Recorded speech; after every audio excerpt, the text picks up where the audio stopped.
Paimon has lots of good memories from the last one. The sweet scent of flowers on the breeze, the sweet smell of tasty snacks on the breeze, the feeling of the breeze on your face. The only downside was the lack of commissions. But Paimon's sure that was just a one-time thing. There's gotta be someone who needs our help, right? Let's go see how things are this year. Hey there, Catherine. Good day, you two. It's nice to see you here at this festive time. So, got any jobs for us? I'm afraid I'd struggle to find you any commissions in the near future. With the arrival of the Windblume Festival, the only task most Mondstadters are busy with is preparing gifts for their loved ones, but it's customary to do this oneself without assistance. Think of this period as the off-season for the Mondstadt branch of the Adventurers Guild. Spring is here, love is in the air, and everyone wants to relax and enjoy themselves. Even the cats at the tavern next door have been getting lovey-dovey with one another recently. Ew. Gross. You know that feeling you get when you burst out the doors after a nice nap, hoping to make it to the store before the limited edition drinks sell out, only to get there just in time to see the last 2 glasses snatched away right from under your nose by a couple of pesky lovebirds? That's what this feels like. Perhaps you two could simply take this chance to... Traveler! Paimon! Thank goodness I found you. There's something I need your help with. Whoa! Sucrose? What is wrong with you? That's no way to greet a friend we haven't seen in so long. No, not help like in the Windblume sense. It's just... How do I explain? Go ahead, Sucrose. We don't have anything else to do right now anyway. Phew. Okay. Here's the situation. I've been appointed as the Windblume Festival's special ambassador by the Knights of Favonius this year. My task is to do good deeds for people during this festival of gratitude and love. Nice one! So how did they decide who to appoint anyway? They spun an empty bottle donated by Wondershare inside a circle with all our names on it. Whoever's name the bottle stopped at got chosen. I think so too. But everyone said that it was to make it fair, so everyone had an equal chance to become the special ambassador. The thing is, I'm not great at dealing with people, so I was really daunted by it at first. But I'm still glad that I got this role. Luckily, I came up with a way to spur myself on, which has helped. Have a look. Is that a test tube?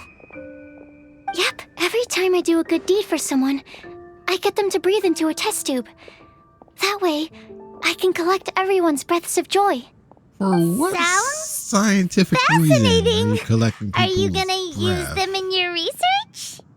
Yes. I believe these breaths of joy will serve as valuable raw materials for alchemical transmutation. With any luck, I'll be able to produce something truly miraculous. Darn, now Paimon's hungry. Wait, you're doing this on purpose, aren't you? Actually, I meant something even more exciting than that. I can't say for sure until I have more test results to confirm my hypothesis, though. Alchemists mustn't make claims they can't live up to. Anyway, I'm still missing one final breath of joy. Oh, is that all you need help with? That's easy.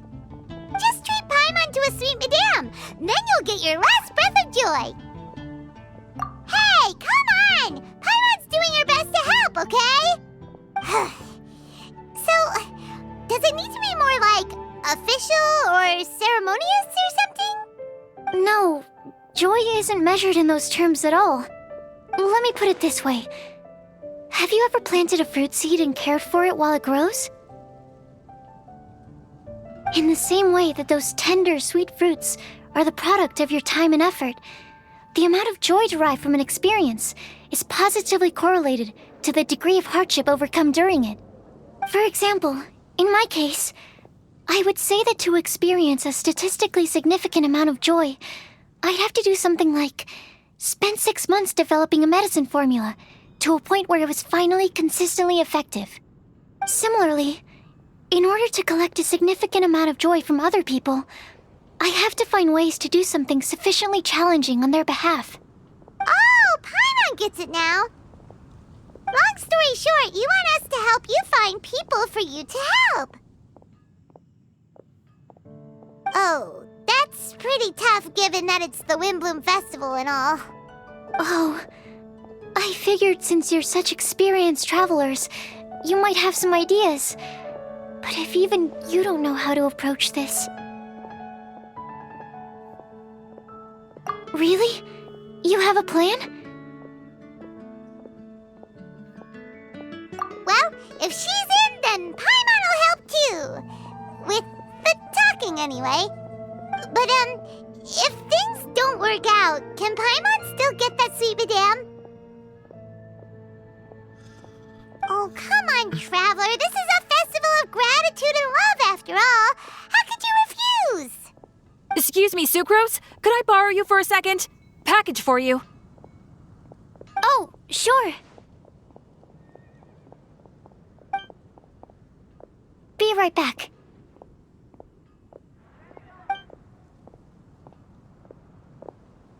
Wait! Is that who Paimon thinks it is? That's Collei, right? When did she arrive at Mondstadt?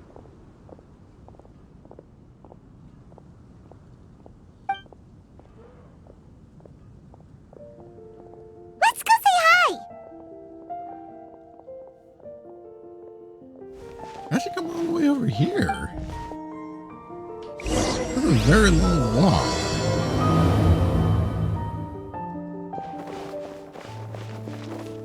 And that's everything. Are they all in satisfactory condition? Yep. Thank you, Marjorie.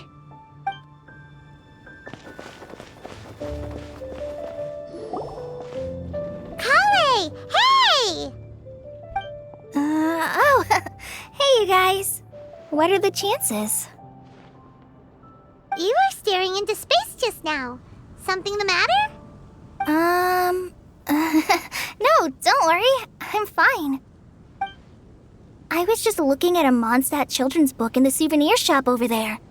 While I was flipping through it, a piece of paper fell out. The writing on it was really mysterious. Almost like a prophecy. If you can do these things, you may light the lantern of utmost joy and receive a supreme blessing. And what does these things refer to? Find a flower that is not of this world. Find a guide who will never get lost. Find one who would never lie. Find a legend that never ends. So, 4 things in total. Here, have a look. I asked a lady who owns the store about it, but she said that she didn't know anything about any paper slips.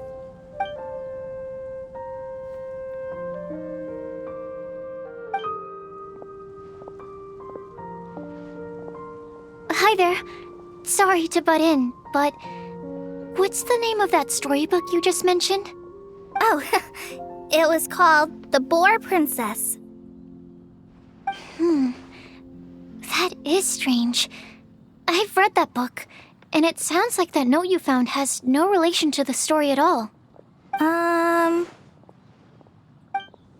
Do you know her? Let Paimon do the honors. Collei, this is Sucrose, an alchemist with the Knights of Aphonius. And Sucrose, meet Collei. She's a trainee forest ranger from Sumeru's Avidia Forest. Hello. Hi.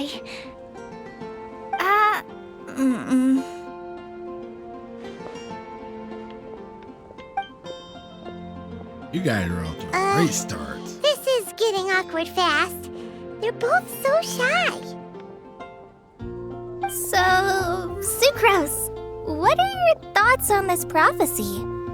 Could it be real?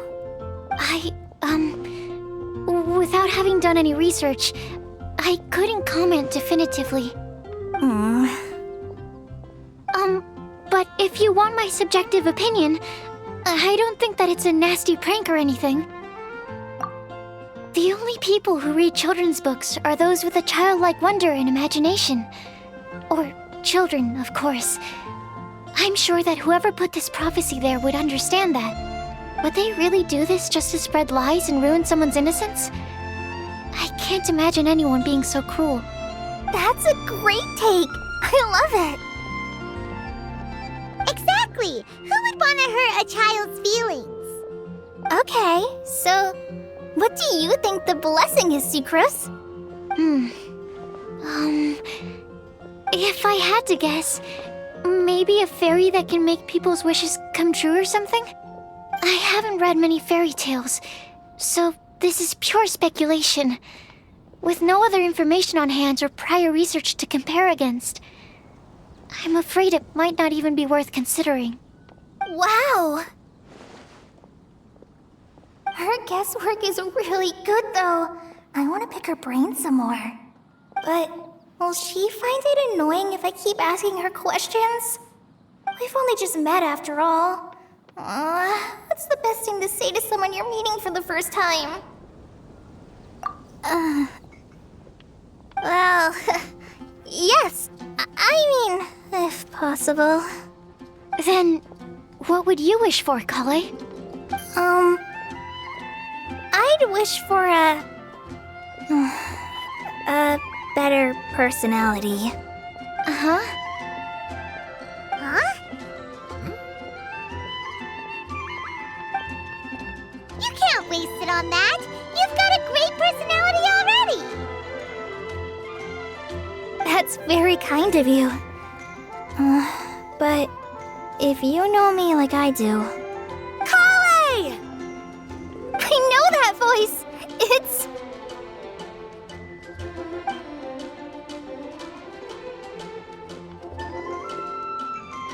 Collei!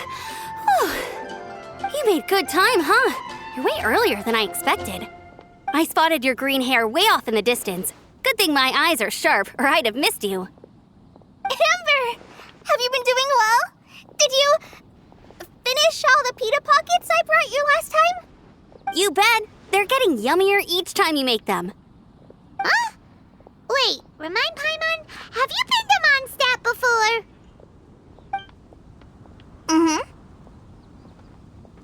A long time ago, I had a lot of help from a lot of people here in Mondstadt.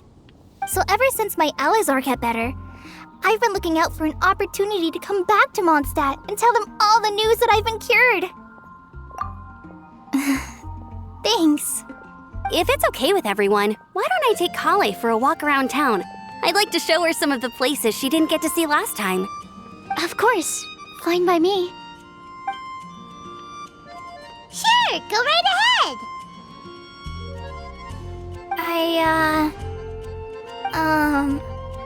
Sorry, Amber.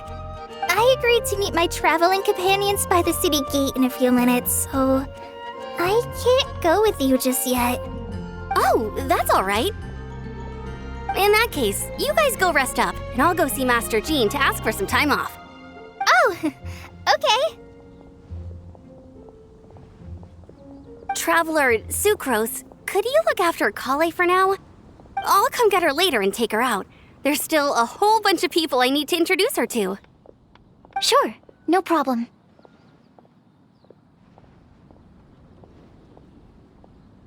Awesome. See you later then.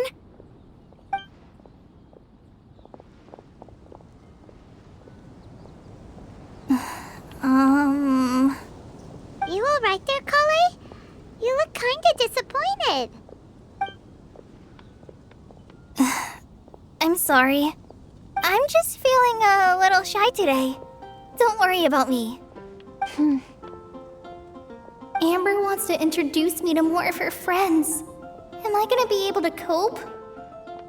I've only met Sucrose so far, and I'm already struggling to make conversation. I wish I had a little more self-confidence. Then I'd find it much easier to make friends with people. It's nearly time! Let's go to the gate and see if they've arrived.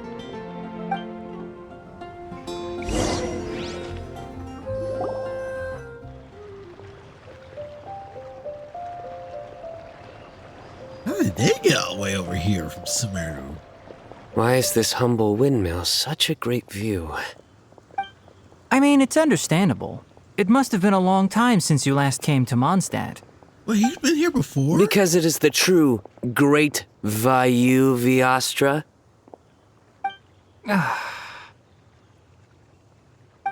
Oh, come on. Don't tell me you don't get it. View, Vayu, and also Mahamatra, Vayu Viastra? No? Oh, yeah. Tighnari! Sino! Over here! Whew, am I glad to see you.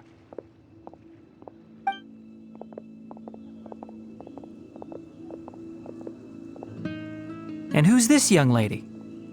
Master, this is Sucrose, an alchemist with the Knights of Favonius. We just met. Sucrose, this is my teacher, Tighnari.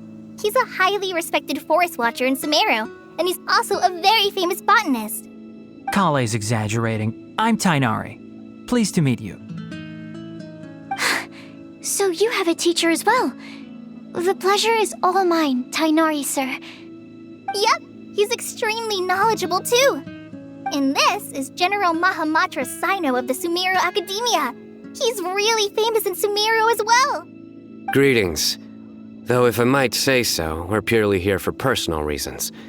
You needn't be unduly concerned with our official positions. And Collei, there's no need to use my full title. Sino is fine. Or sir, if you absolutely must. Indeed. We're not here in an official capacity, just to keep Collei company on her vacation. Keep me company? But it was you two that insisted on coming. Collei is very important to us. We felt obliged to ensure her safety on the long, treacherous journey to Mondstadt. But I've been here on my own loads of times before. What about your work, though? What if something bad happens while the General Mahamatra's away? There should be no issues. I have left my duties in the hands of my subordinates, and two especially reliable helpers. Oh, Sucrose. What were you saying about you having a teacher as well? I was just going to mention that I think we're in a somewhat similar situation. I'm an assistant to Mr. Albedo, Mondstadt's genius alchemist. Oh, please, Sucrose. Genius is an unnecessary epithet. It will serve only to leave an exaggerated impression of me in the minds of our guests. 2 feet away from you. How did you hear all that? Mr. Albedo, but it is an objective truth.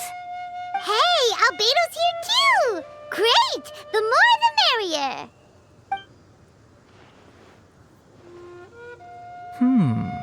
So tell me, Sucrose, since your specialty is bioalchemy, what do you know about the antitoxic properties of the calla lily? Wait! Sorry, Can we what? hold off on the nerdy topic for now? Paimon doesn't want to be left out. Oh, as it happens, I've studied the calla lily in quite some detail before, with it being a species native to Mondstadt. I wrote a whole report on my findings.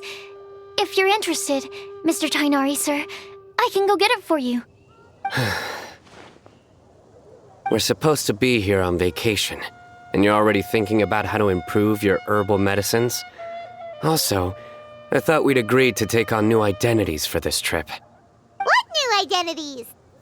Mine was Adventurer Sino, skilled desert explorer. Tighnari's was technological consultant to the treasure hoarders, and Collei's was traveling musician. Very much so. I do wish some of the less cautious adventurers in the Avidya forest would consider coming to Mondstadt instead. What Philanimo mushrooms lack in texture, they make up for in not causing vomiting or diarrhea. Are you contemplating using some compounds from the calla lily as active ingredients in a targeted antidote? Yes, I gathered a few on the way here, and my initial research suggests to me that it could be worth a try. Okay, I got it. But as much as I don't wish to be a wet blanket, It takes a huge amount of experimental data to conclusively prove how different drugs interact. Estimating the total development time would be very difficult. Add in the time for procurement and delivery of essential materials, and I'm not sure if we could complete development before you need to return.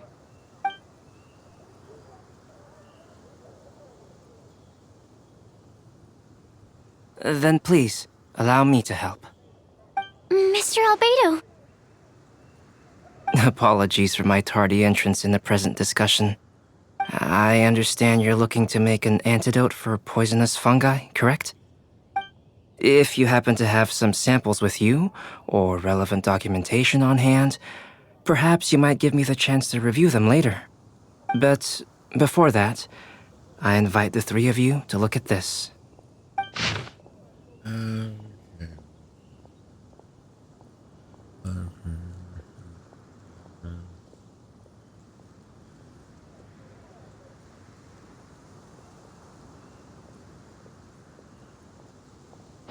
Lodging arrangements?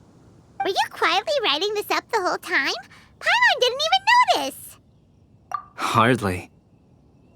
Rather, I should apologize for interrupting a serious discussion between trained professionals, especially after they've traveled so far to be here, when I myself am neither an adventurer, nor a technological consultant, nor a musician. Nevertheless, I would encourage you to have a knowledgeable local arrange your detailed itinerary while you're in Mondstadt. Take a look, and should you find anything here to be objectionable, it can easily be adjusted. This is too kind of you. These arrangements are quite excellent. It looks great! Even Paimon feels like tagging along for the food and board. That's why it's called tagging along! Very comprehensive. The adventurer, technological consultant, and musician all approve. Thank you. Just one thing.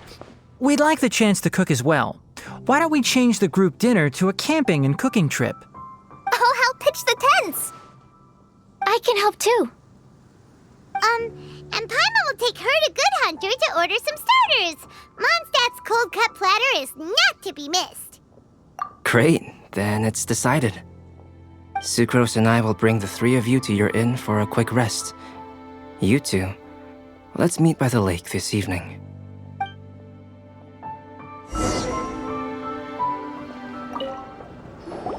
Hey, Sarah! Can we have a cold cut platter to go?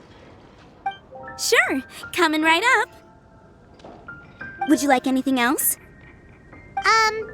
Do we, want anything else?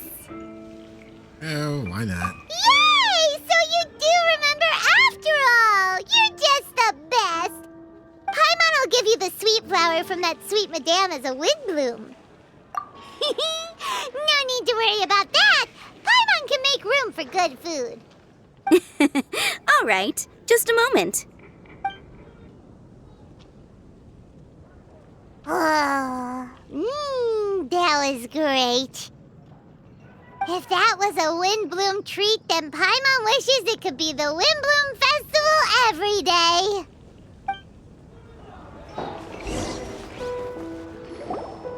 All right, looks like we're all here. Not at all.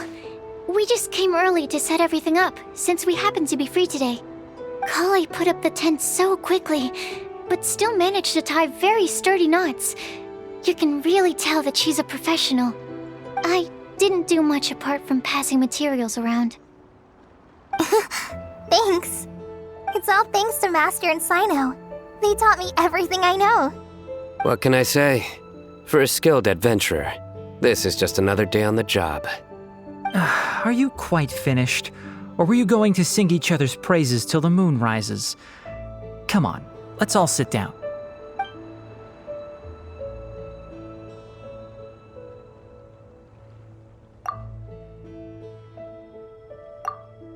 That sunshine sprat was really very good. I didn't watch you cook it, but I believe that the prominent umami flavor of the dish owes itself to more than the fish alone. That's correct. Any further deductions? Let me think. The aroma was quite uniform, unlike that of a spice blend, it was also unfamiliar to me. So I would venture that it was a Mondstadt specialty. As far as edible Mondstadt plant species are concerned, calla lilies are usually used in soups. So if I had to guess, small lampgrass? That's right.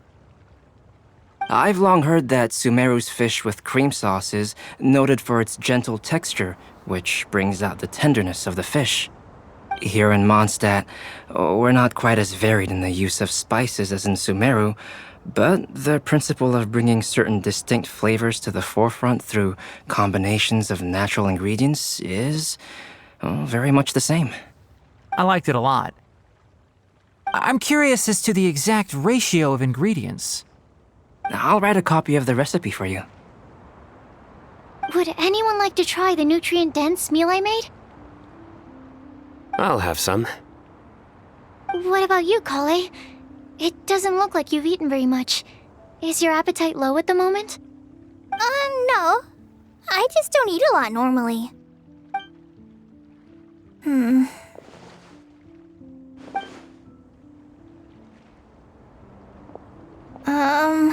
Sorry.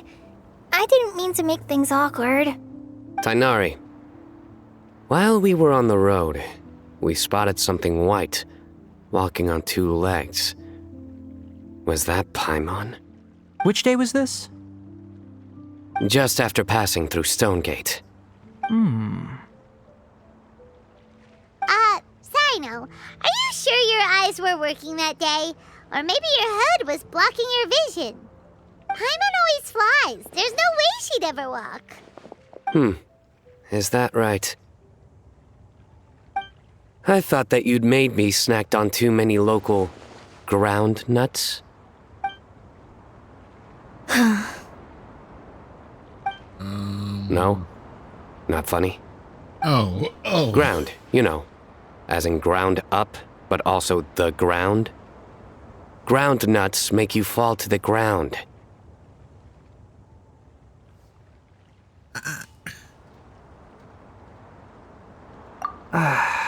Think of this as part of the process of getting to know Sino. The bright side, these jokes show that he thinks of you as his friends. Still, we could test the hypothesis. What hypothesis? That plant species indigenous to Mondstadt may have an effect on the motor functions of flying lifeforms. Hey! Paimon's not your test subject! Anyway, by your logic, wouldn't that mean that eating, say, Zaitun peaches, that would make a sick Paimon peachy in no time or something? Hey! Not you two!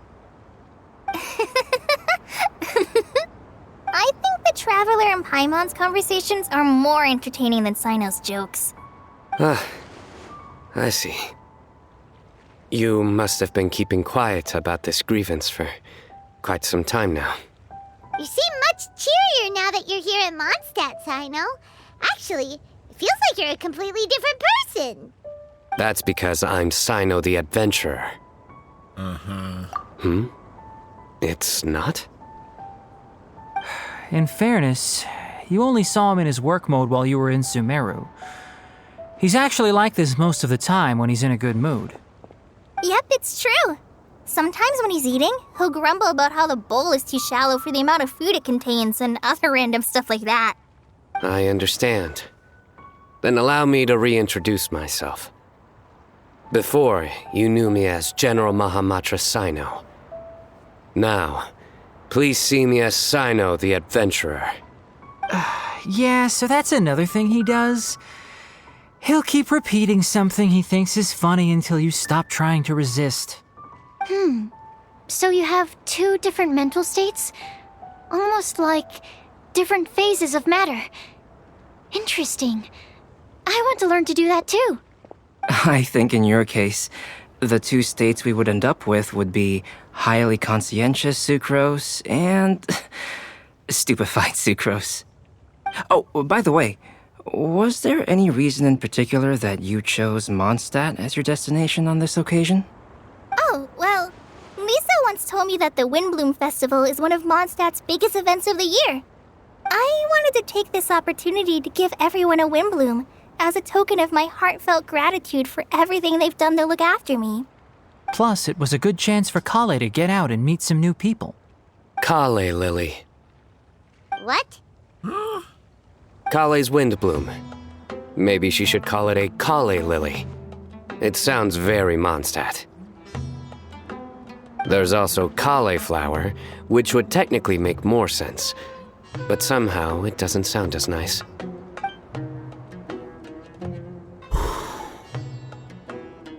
Moving swiftly on.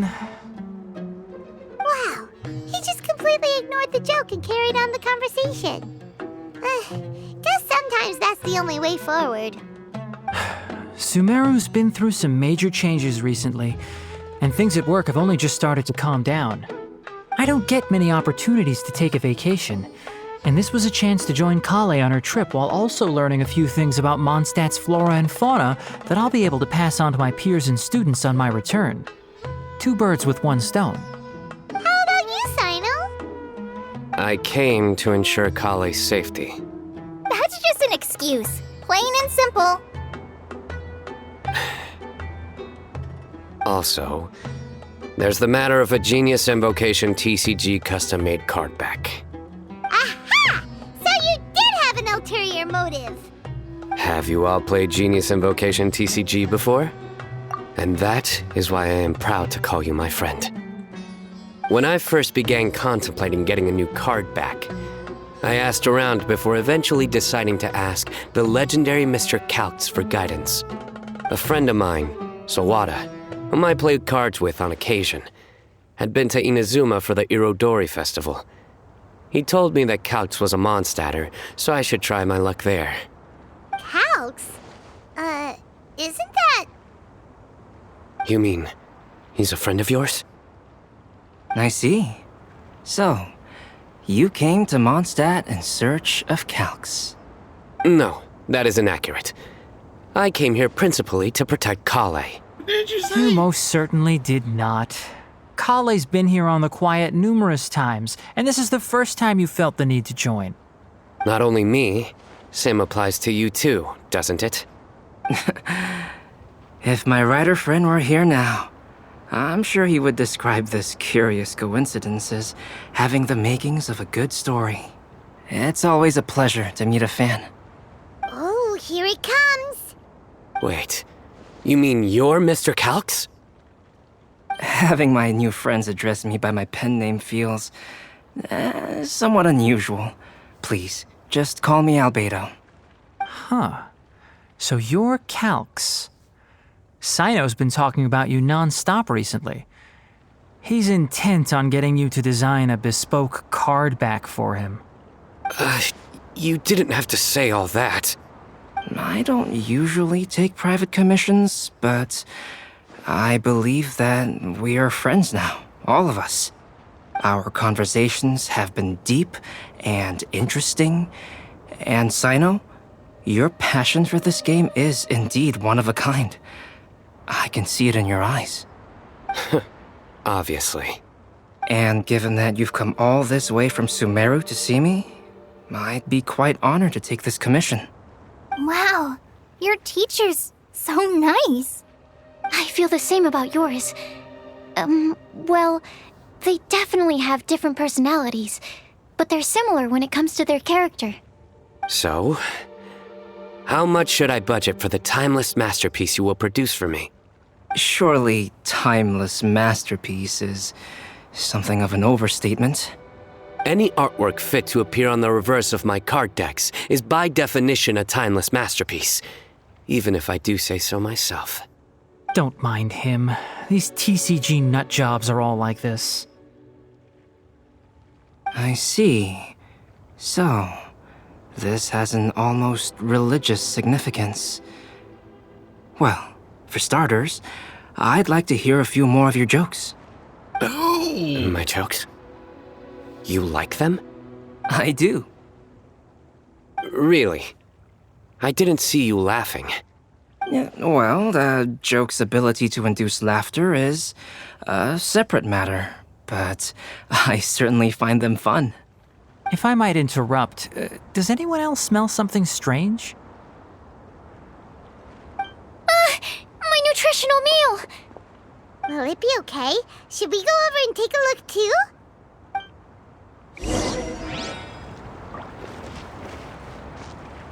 I'd be grateful if you could check on Sucrose.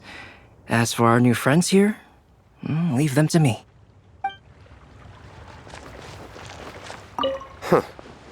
So, a good joke is not necessarily required to make people laugh at them. Well, Albedo and Sucrose were delightful, but this was still an exhausting meal.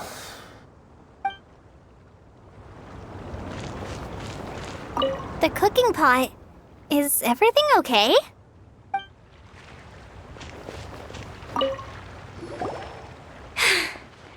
Only the base is burned. We can still use the cooking pot. It just needs a bit of a wash. Good thing Tainari's nose is so sharp. Has he been in this kind of situation a lot before? I know, it's just... I'm sorry to disappoint Sino. I guess we'll have to do this again another day. Oh, yes. I'm not sure if you've noticed. Collei seems a little... depressed. I noticed she was in a low mood when everyone was talking. Remember that note she received? I was just thinking, I want to try solving this riddle and giving Collei the chance to accept the blessing. Oh, yeah! She's someone who needs your help. Exactly. Maybe she'll be willing to breathe into my test tube. But anyway, that can wait. As much as I'd like to make progress in my research, I'd prefer to see her smile. All right, we'll help out too. You will? Then tell me, honestly, do you think that this prophecy is for real too? Huh? Right! Alright, let's meet at the alchemy crafting bench in the city. I've got some thinking to do in the meantime. We're back. Oh, what a shame. You just missed a joke about windmills.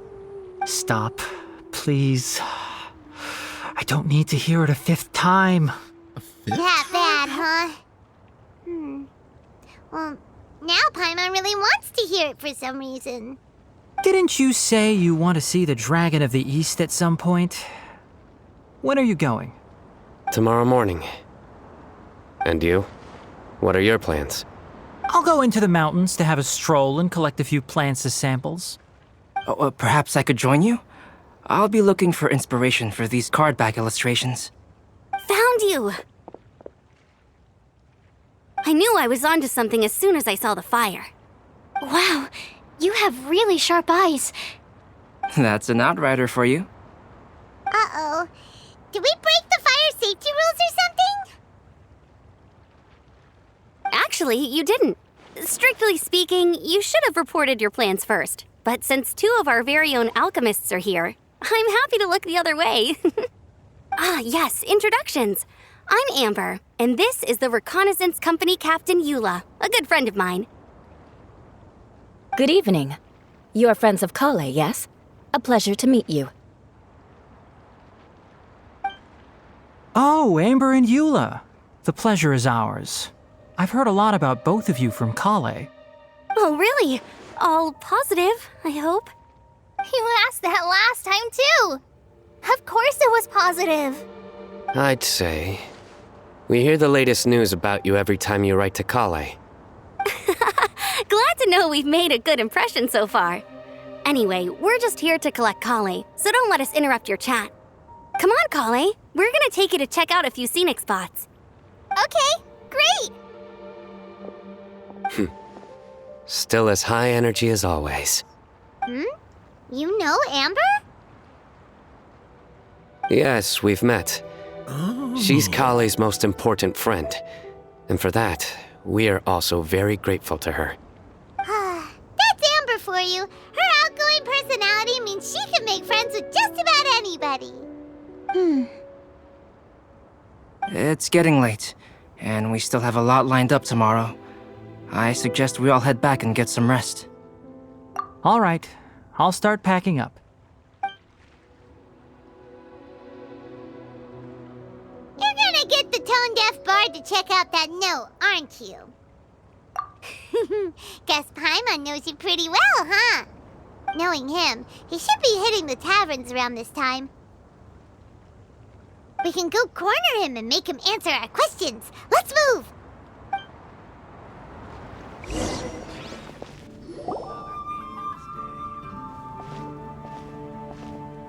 Oh, it's been a while. Paimon called it! Tone-deaf bard drinking as usual. Put your drink down and get your game face on. We've got some important questions for you, mister. Okay. So, what do you make of it? Aren't you forgetting something? It's the Windblume Festival right now. You can't just go around asking people for help so blatantly. Ugh. Well, if you won't tell us the answer, could you at least tell us if this thing's worth a shot? Sounds to me like you want a hint or two. A fine answer. The person who wrote this prophecy is very powerful. If you manage to solve the riddle, good things are sure to happen. Also, I happen to know where this lantern is. Once you've found the 4 things, I'll even write the location down for you. Isn't that generous of me? Whatever. We weren't expecting much from you anyway. You can get back to guzzling wine and blowing wind now. Oh, woe is me. Paimon sees me as nothing more than a drunken wastrel. There are actually a great many things that we bards are required to do. It just happens that enjoying life is the most important one. Once this is over, would you like to join me for a drink? You know, a favor for a favor.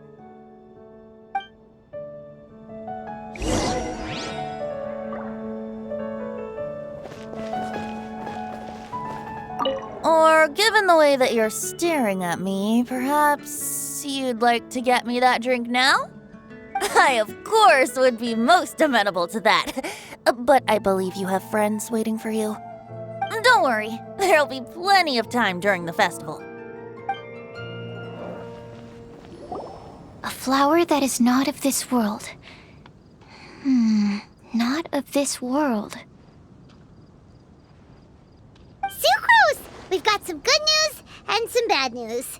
Which would you like to hear first? Let's have the bad news first, I guess. Huh? Really? Don't most people usually want to hear the good stuff first? The bad news helps alleviate the good news, so... Or is the other way around? Oh, all right then. Basically, we went to Windrise to divine the breeze. The wind said that the prophecy is real and that your idea is a really good one. That doesn't sound like bad news. So what's the real bad news then?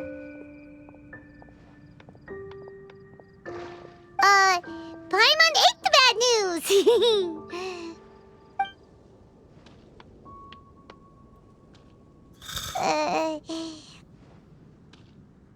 Blame Sino! If it's not funny, then it's his fault! It's fine. Well, that puts my mind at rest. Now, back to the other issue I've been mulling over. I was thinking about the flower that is not of this world. It could mean a human-cultivated variety that doesn't occur in nature. But that's basically claiming that it doesn't come from this world in the first place, when actually it's just a variant of an existing breed. So, the initial question is, can the flower's origins be traced back to a natural organism? If so, it cannot be correctly described as not of this world. But then, supposing we identified something outside of that category, whose job would it be to decide whether it belongs in this world or not? Then the question becomes, do of this world and from this world mean the same thing?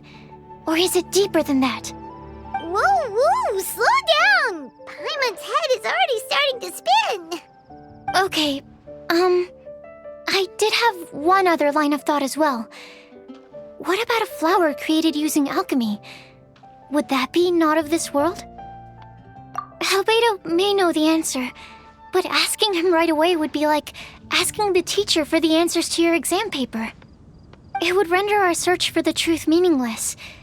I'd rather try and figure this out for myself. Could it be the Windblume? Oh, now that you mention it, that's definitely a possibility. The Windblume doesn't refer to a specific flower. Everyone defines what it means for themselves. In which case, the Windblume doesn't exist in reality. This does seem like a promising direction. I've made a note. Okay, I better go read up on this. Yay! Paimon was actually useful this time! Guess we have that sweet madame to thank, huh? I'll need some time to prepare. Could we meet up here in, say, 2 days' time? Sure thing! In the meantime, we'll also think about the other 3 riddles in the prophecy. But, since we're really going for this now, shouldn't we say something to Collei about it? I originally wanted to leave it as a surprise for her, and I also didn't want to get her hopes up over nothing. But you're right, Paimon. I'll need to be careful how I word it. But I'll try to find some time over the next couple days to mention it to her. All right. Thanks so much.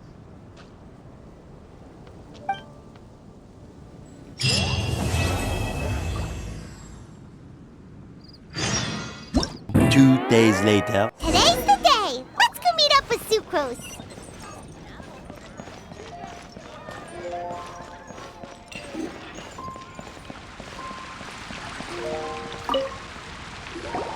Sucrose, we're here! Oh, Traveler, Paimon. I only just arrived myself, so I'm still getting ready. And Collei just passed by a moment ago. She said she had some things to sort out at the inn where she's staying, but she'll meet up with us when she's done. Apparently, Tighnari and Cyno both went out, but she stayed behind because she wanted to help us. Not too bad. After reviewing it again with fresh eyes, I came up with a new theory which seems to hold some water. I'll attempt to explain it as simply as I can. I believe that each of the 4 things in the prophecy refers to a different field of knowledge. So, in a way, the prophecy is a test of the reader's intelligence. But it's unlikely for any one person to have expertise in all these different areas. So I suggest that we seek out one expert from each and get their opinion. Also, in 2 out of the 4 areas, the prophecy seems to want us to find specific people. It may even turn out that the people themselves are the answers. So it sounds like we should put our heads together and list out the people who can help us. Exactly. I think we can go through each riddle in turn and generate 4 groups of names to match the 4 questions. Alright, then let's start from group 1. The first riddle was, a flower that is not of this world. Personally, I would still go with Albedo for this one. Alchemy is the most likely to have to do with otherworldly things, and he is by far the leading expert in this regard. Exactly! You're the creator of the tetratanic sweet flower. Who knows? Maybe that's the flower we're looking for. Huh? You really think so? Oh, but what about Tighnari? He's a forest watcher and knows all about plants. If it's a flower we're looking for, maybe he's the man for the job. All right, I'll add him to the list as well. On to group 2. This subject is a guide who will never get lost. That's kind of abstract. Does it just mean someone who never loses their way? Wait, but they have to be able to guide others too, so it's not quite as simple as that. Oh, you mean Mona? Yeah, she definitely count. Mona. Yes, she certainly seems very confident, and she can use her astrology to guide people. Would Bennett count? I Well, don't think so. his luck's so bad that as long as you go in the opposite direction from him, you'll always be going the right way, right? Okay, that makes no sense. I see. I suppose I can't argue with that logic. Add him to the list. Finding everyone won't take long, so one extra person won't hurt. I know. Would Outrider Amber be a valid candidate for this category as well? Yeah, she would! She's got a great sense of direction after all. As a matter of fact, when the Traveler and Paimon first came to Mondstadt, she was actually the one who gave us directions. Yes, she's certainly a good guide. Is there anyone else? Let me think. Yes, I believe there may be one more. Albedo once made a set of equipment for Mika from the reconnaissance company. He's their surveyor and an exceptional pathfinder. He's even instructed others in the discipline of surveying before. So, in my view, he's highly unlikely to lose his way and would be very good at helping others find theirs. Cool! Another one for our list! Wait, Collei should have been here by now. Wonder what's taking her so long.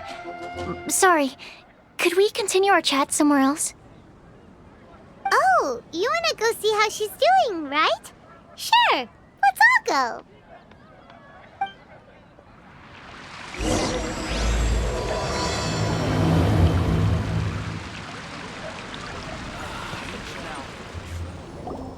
Hi, Collei. Hope we're not intruding or anything. Is everything okay? Sucrose! I was preparing some stuff. Is it time already? Oh no, I'm sorry.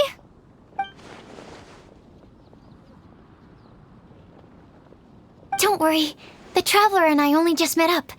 We were just worried that you might get lost along the way, so we thought that we'd come get you. Thank you. I'm ready to join you now. How's that thing going?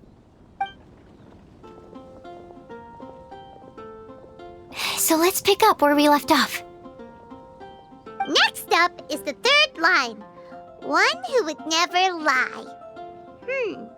Anyone spring to mind? You really think so? Seems like it would be pretty difficult for someone in his position to avoid having to lie.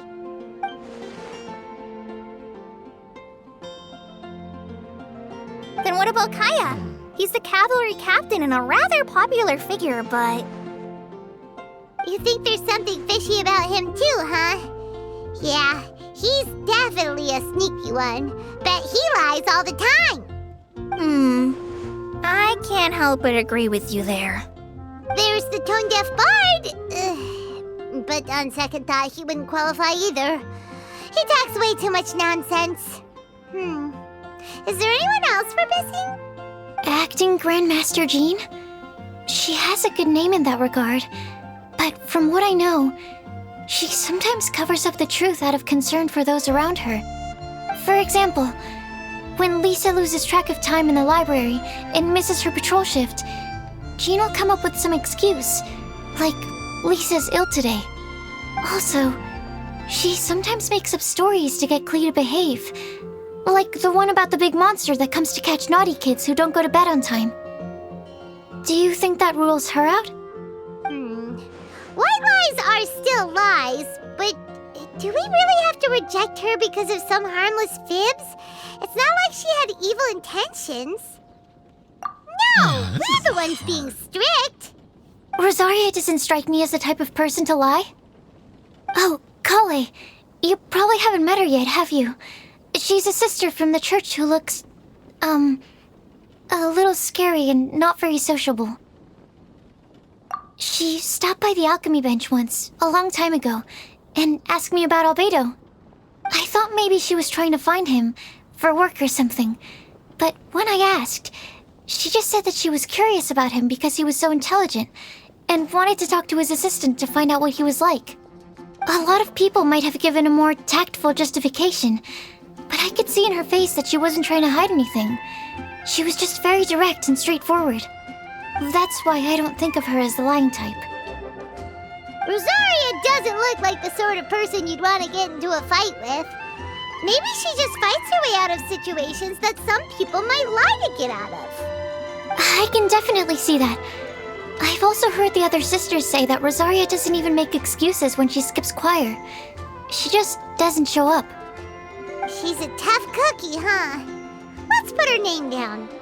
In that case, I think Sino fits in this list too. True. Lying's probably more trouble than it's worth for someone like him. Kinda like with Rosaria. Oh, that he couldn't lie to save his life. I've also got someone else in mind. Noelle, the trainee knight. She's a very honest person. I don't think she'd tell a lie. Alrighty, write her name down too. Wait, there's one more person.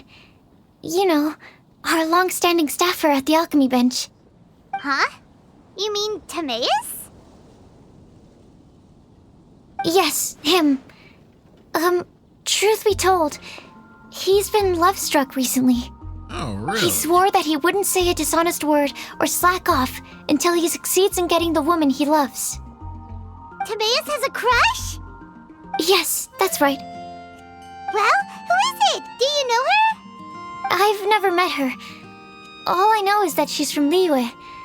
Timaeus says that she's fun, has a great personality, and is very, very good looking. Oh yeah, I know who she is. Since we're on the topic, helping Timaeus win the lady of his dreams was also one of my goals for this Windblume Festival.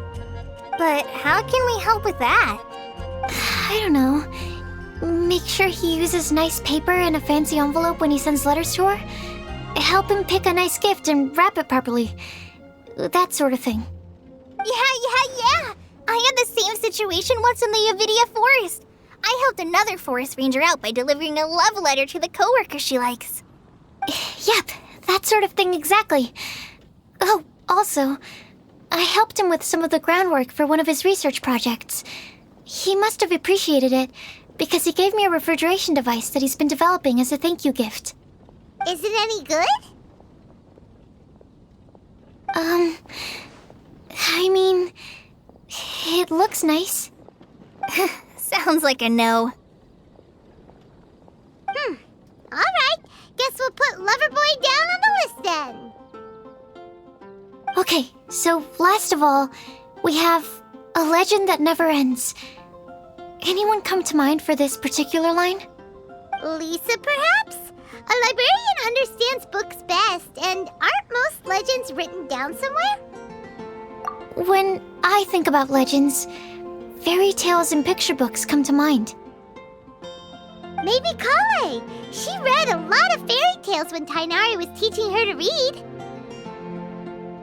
Oh, do I count? Of course you do. I'll put you on the list. I prefer to read things like an illustrated analysis of alchemical substances and their uses, the fascinating principles of crafting, and hypotheses of life. Point taken. Paimon didn't quite understand any of those. Klee might be a good choice. Her mother, Alice, is a renowned traveling author, so I'll bet she's been exposed to all sorts of myths and legends.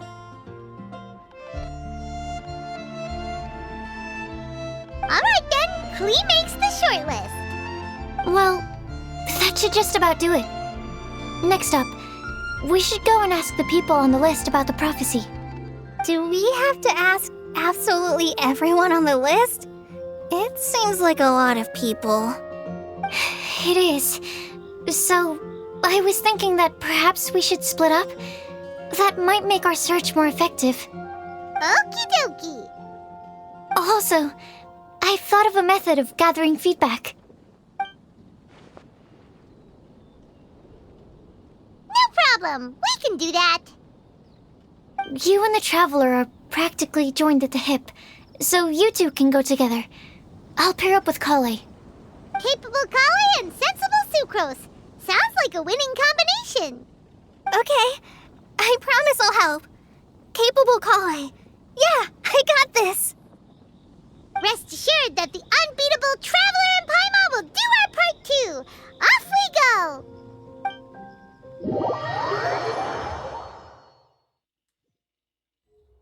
I plan on starting from the person with the most defined stronghold. So let's go to the library. Lisa should be there. Stronghold. That's an, interesting word to use. Maybe den? No, that's even worse.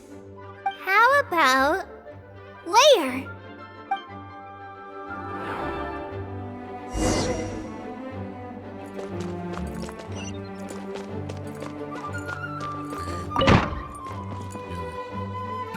Here we are, Lisa's lair. Oh no, that was a bad word choice. And now Sucrose is using it. It's all my fault. Lisa, might I ask if... Huh?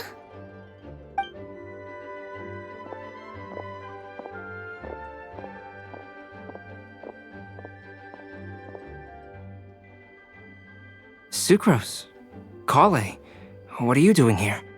I can only sucrose that they were Collei-ing on someone. At least that's as far as I know. Stop it with these puns. I beg you. Are you trying to win worldwide fame for unfunny jokes? Is Lisa not here at the moment? Surprising, isn't it? She went out. I'm afraid it's just us here looking for information. Except me. I'm not here for information. Like you, I came here for an abortive search for the librarian, who is also my academia senior. Oh, so you studied in the same darshan as Lisa? That's right. Her mentor in Sumeru was also my benefactor. We were both Spontamod students. Wow, that's cool. But wait, we're getting sidetracked. We came here to look for some information. Collei and I are investigating a prophecy, and we were hoping you all might be able to help. Oh? What sort of prophecy?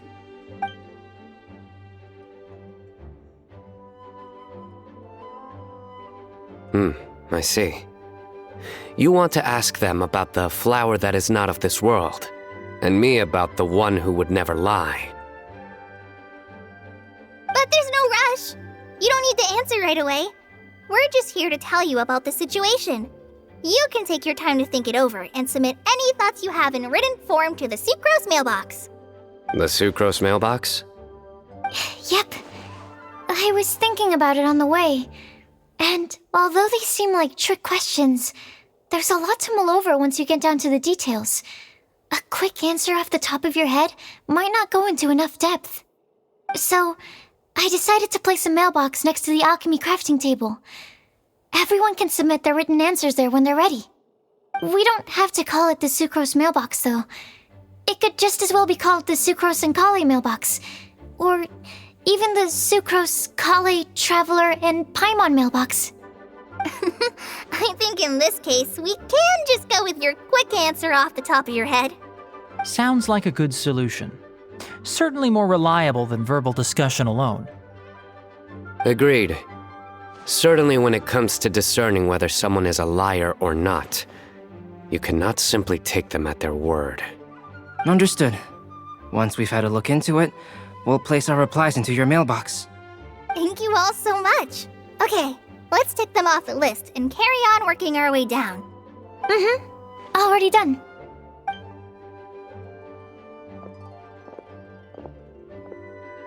I'm pleasantly surprised to see those two introverts getting along so well. Do you get the feeling that Collei's return to Mondstadt has emboldened her more contrarian side? Yes, I'd noticed that too. Traveling and meeting old friends are both good for the body and soul. And isn't rediscovering one's youth while revisiting old haunts a worthwhile pursuit? When I first met Collei, she'd never known happiness or youth. But things are different now. Her Elazar being cured was a huge milestone in her life. Collei is a very sensitive and introverted child. I'm sure you must have noticed that too, Albedo. From the time she's been in my care, I've observed that she's actually a very lively character by nature. But she had a very rough start in life, and it changed her. So, might I assume that your respective claims of looking for plants and artists in Mondstadt were just pretexts? I wouldn't say that. Both Collei and Genius Invocation TCG are very important to me. Would it really kill you to just say yes in this situation? Fine. Yes, we came out of concern for Collei. She's been back to Mondstadt of her own accord several times, but it has led to no significant improvement in her mood. Well, it won't hurt to give her some more time. I believe that Sucrose might be able to help her. Sounds like an extension of your own self-confidence as her teacher. You could say that. In a similar vein, I've heard that Sumeru scholars often build their social relationships based on their academic ones. Is that true? I suppose it might look like that from your perspective. Sumeru society is something of a special case. The reason it is known as the City of Learning is because all of its resources are in some way linked to academia. As such, academic resources equate to social capital. It is not unheard of, for example, for people to build a family in order to pursue further studies. But the relationship between the three of us is not an academic one turned social. We've never even worked on a paper together for starters. Oh, so the academic paper is the nexus of the academic family. Interesting. I would think of us more as siblings. An equal and pure relationship, unaffected by academic considerations. As much as I'd prefer not to admit it, that statement is not inaccurate. I can understand that position. I have a younger sister myself, and it's only natural for me to be protective of her.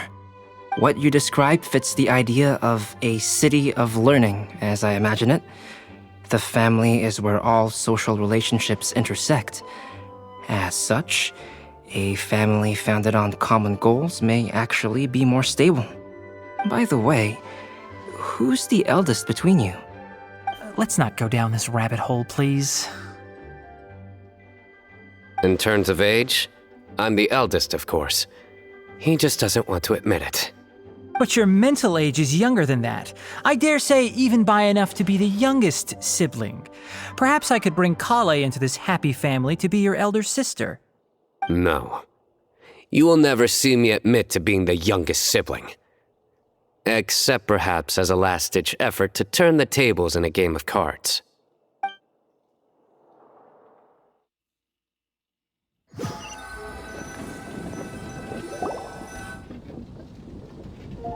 Guess we'll leave Collei and Sucrose to it. Fingers crossed all goes well for them.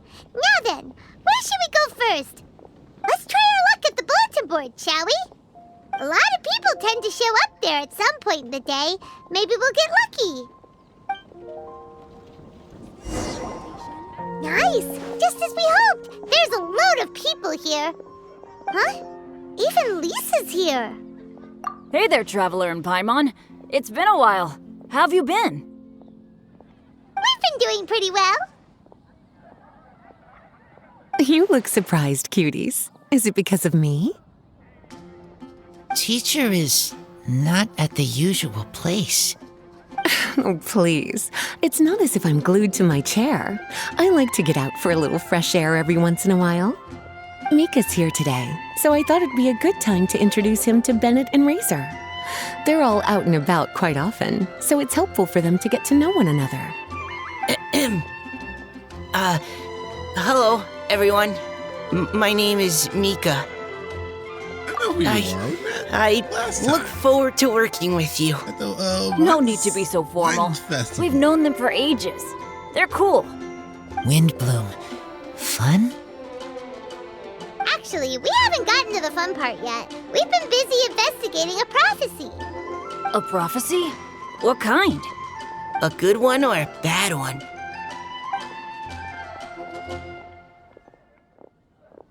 Gosh, that all sounds quite fascinating. I can't believe I made it onto your list of names. You really think I'll be able to help? Believe in yourself. Right. Believe in yourself. You're a first-rate adventurer, Bennett. Okay, then in that case, I'll step up and present my thoughts on the matter. Except I forgot I'm not really good at organizing my thoughts. Oops. Oh, there's no need to tell us all of your thoughts right here and now. Sucrose said she'll put a mailbox next to the crafting bench, so you can just write down your thoughts when they come to you, and drop them there. A meticulous and efficient plan. Yep, that sounds like Sucrose. I will think also. Give me some time. You still have other people on your list that you need to go see, right? We should leave you to it. Don't worry about us. We'll drop off our letters at the mailbox as soon as we're done. Okay, bye for now. Let's head over to Star Snatch Cliff next. Maybe we'll be able to find some people there. And even if we don't find any familiar faces, you can see really far from up at the top. Maybe we can find people that way. Oh, you're working so hard. Do be sure to get some rest when you can. If you get tired, you know you're always welcome to visit me for a break and a cup of tea.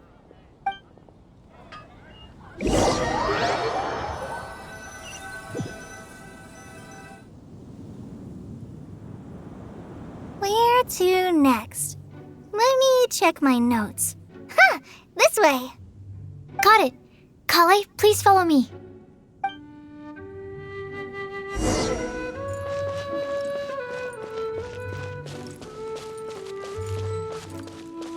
Okay, where are we looking?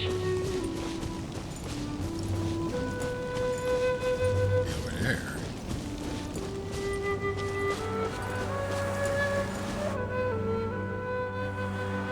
Oh, it's our lucky day.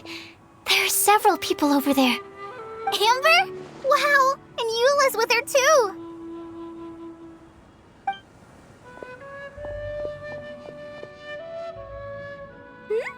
Oh, it's Sucrose!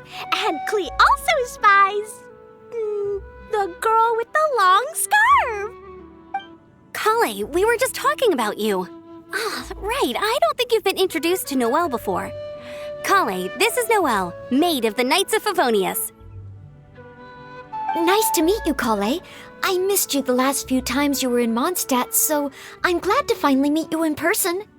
Oh, nice to meet you too, Noelle. My name is Collei, but you already knew that.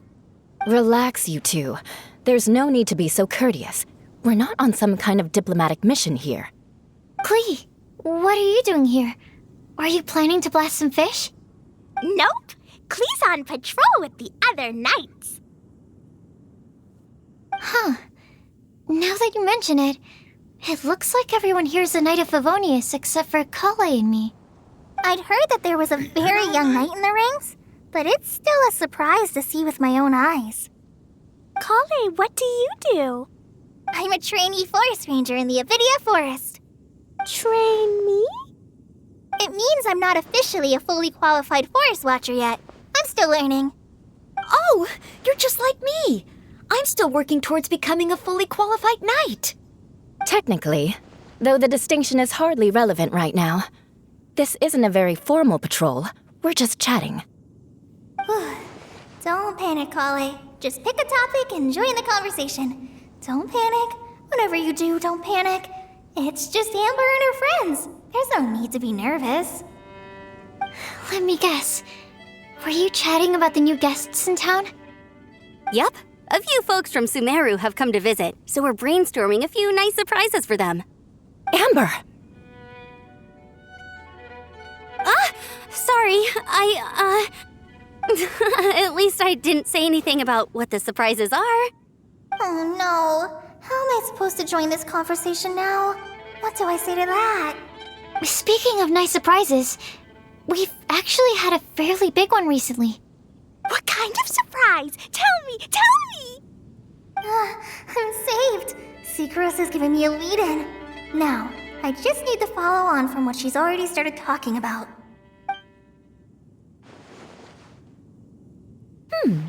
What an interesting prophecy. I have no idea what the answers could be, though. So essentially, you're gathering information to help you solve the riddles, correct? I'll do my best to help. Thank you so much, Eula. Anytime. There's no need to answer right away.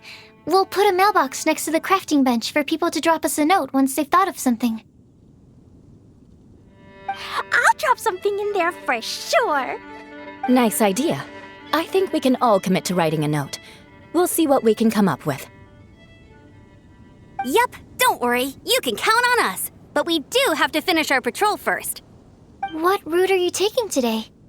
We started in the Stormbearer Mountains, and we'll end at the city gates. You'd be very welcome to join us, but it sounds like you're pretty busy with all this. No. There's always next time. We'll join up with you after we're done working through this prophecy. Oh, yeah, so, we'll be on our way for now. See you later. Have a safe trip back.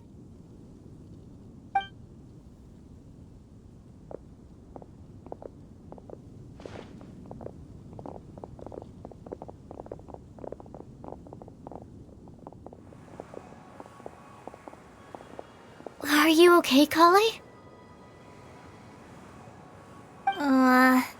Was it that obvious? No, not at all.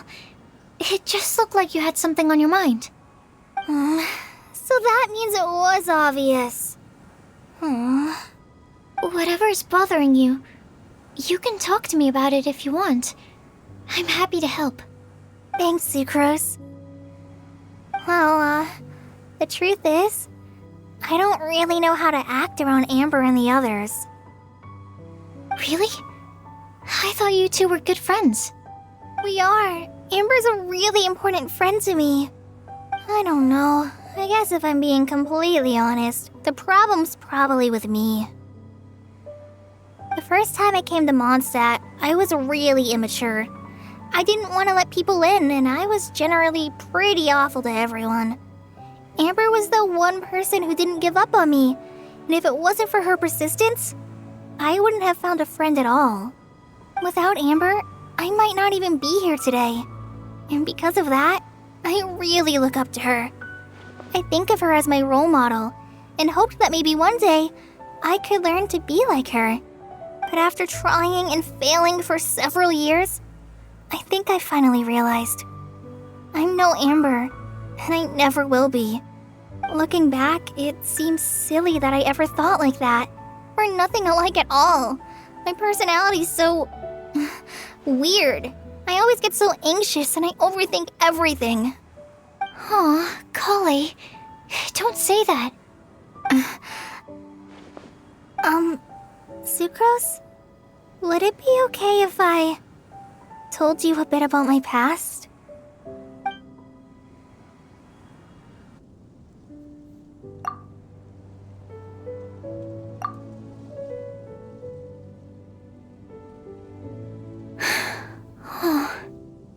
I already knew bits and pieces about her, but still, why did she have to go through all that? I'm sorry. We've only just met and I'm already dumping all of this on you. This is why I get so frustrated at myself. I'm always doing this. I get into a spiral of self-doubt, and then I end up having to find somewhere to vent it all out. No, it's fine. I'm really glad that you're willing to tell me all this. People don't open up about their deepest feelings unless they really trust the other person. Don't you think? At least, I think it's kind of an honor. And, I mean, you've probably noticed by now, but I don't have the best social skills either. I always just end up talking about the things I'm interested in, and going on and on. But even so, you still listen to me when I talk my head off about alchemy. It's a relief to listen to you talking about yourself for once. If you hadn't told me all of those things, I never would have guessed that you struggle so much. Honestly, I feel like we're very similar people. Really? Yeah. Everyone has their own problems to deal with. I certainly do. All the feelings that you talked about just now, I totally get it. It takes so much more effort for us introverts to fit into a crowd. When you were saying about how you try to think about what to say in advance, and you're constantly terrified of saying the wrong thing and making things awkward, I relate to that so much. Oh, and also that part about studying under a genius. In fact, before meeting you, I'd never met anyone who seemed so similar to myself. Oh. I'm not very good at giving words of comfort or anything, and I'm not gonna tell you to just get over it or stop worrying about it. How about we just sit here for a little while? We don't have to force a conversation if we can't think of anything. We can just sit here together. Sucrose has stopped talking. But for some reason, this doesn't feel awkward at all. Maybe she's right, and we're more similar than I realized. In Sumeru, I always like to find a quiet place to just sit and watch the scenery, but it's always by myself. I never thought there'd be a day when I could do this with someone else by my side. Mondstadt's breeze is so gentle and soft. Hey, Collei. See that cloud over there? Doesn't it look like one of my test tubes? I don't think so. Sorry. Then maybe we're not quite on the same wavelength on everything. At least, not when it comes to looking at clouds in the sky. Thank you, Sucrose. I feel much better after talking to you. Yeah, it helps a lot, doesn't it? I also vent to my flasks sometimes. The next time I get the chance, I have to show you my Tetratanic Sweet Flower and my Tetratanic Windblume. Your Tetra... what? 2 of my favorite things I've made. They're really cool. I think you might like them. Oh, okay. Yeah, you'll definitely have to show them to me sometime. I brought some crackers with me. You want one? There's cheese flavor or tomato flavor. Sure. I'll try the cheese one.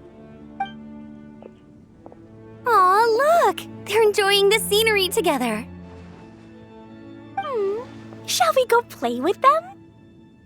No, it's fine. Let them sit for a while. We're not what Collei needs right now. She needs a new friend. Someone different who's never met her before. I don't get it. Is there a difference? There is. You'll understand once you're a little older, Klee. People can draw different kinds of strength from different kinds of friends. And right now, Collei needs someone that's just not the same old me.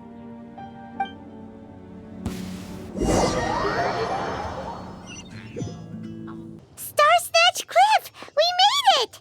Paimon hopes we find someone we need here. Help! Oh, I beg you, please don't let go!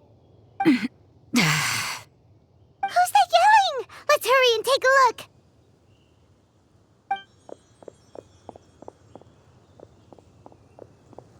Timaeus? And we also have Rosaria and Mona? What kind of mishmash ensemble is this? What's going on here? Good question. What kind of a motley crew is this? It's been a while, Traveler.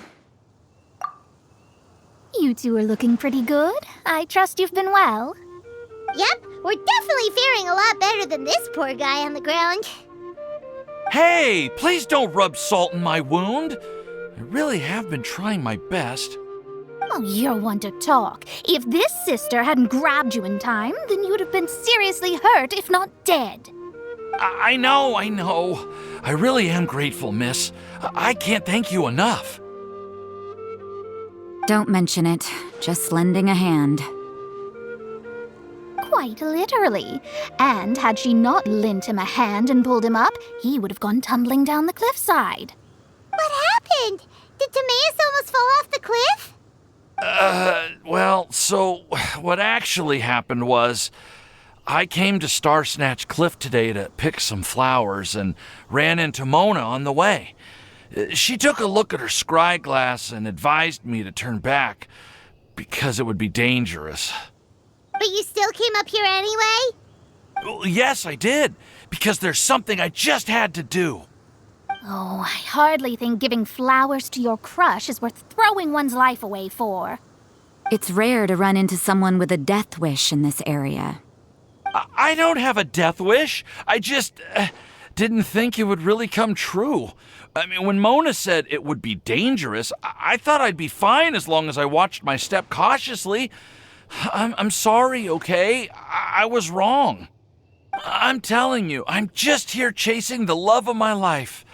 Love-struck Mondstatters is what the Windblume Festival's all about. Okay, that explains you. But why is Rosaria here? I was looking for a quiet place to escape the crowds. I wasn't planning on having to save a life along the way. So that's why the scryglass just showed danger instead of fatal danger.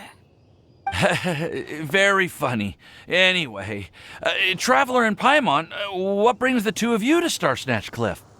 Just trying our luck. We've got a lot of people we need to see today, so we've been all over the place. Actually, you're some of the people we were looking for. Huh?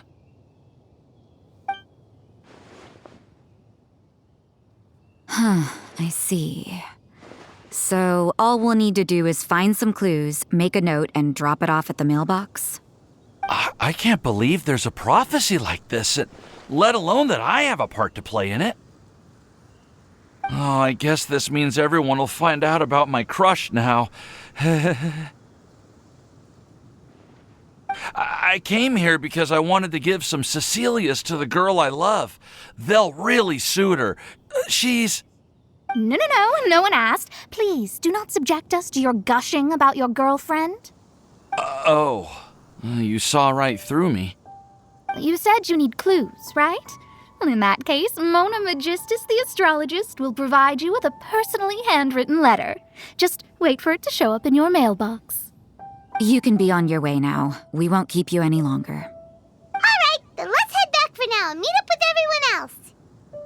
Will do. This is all so embarrassing. Thank you both.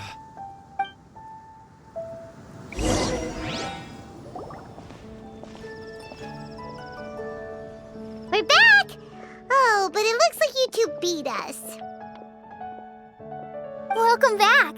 Did everything go well? Yep, we managed to find and talk to everybody. We got back a little early, so we took some time just now to put the mailbox together. We got really lucky today. The vendors were feeling super generous, so we didn't even need to pay for the materials. It's just a shame that Collei got a splinter. Don't worry about me.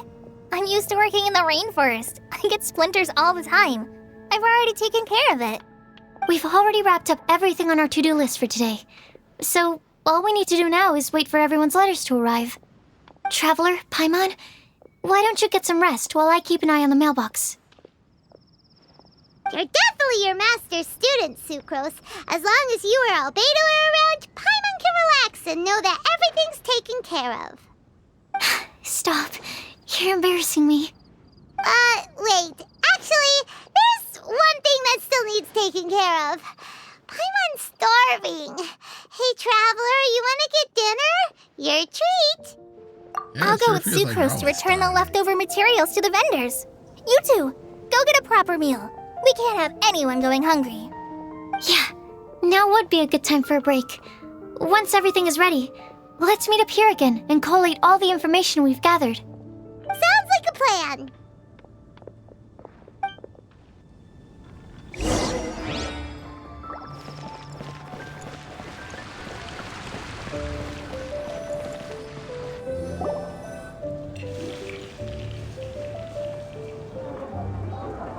Paimon will have this one, and this one, ooh, and this one.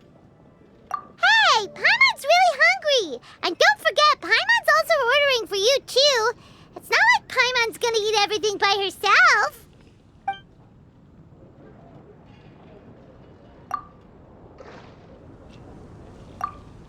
Ooh, Paimon is super full.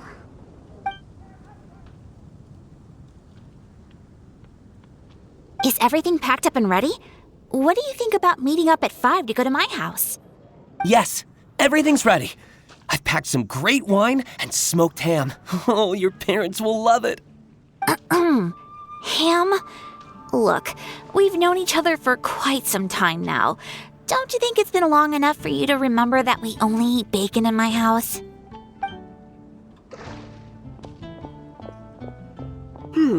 I must remember to get some milk today on my way home.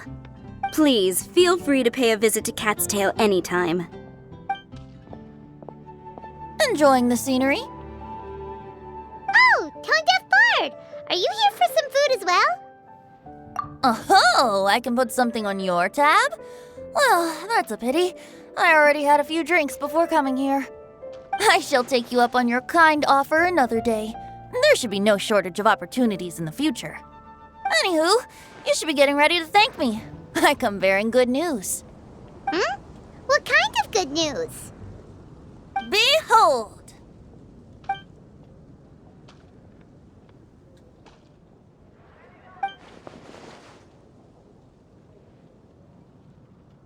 What is it?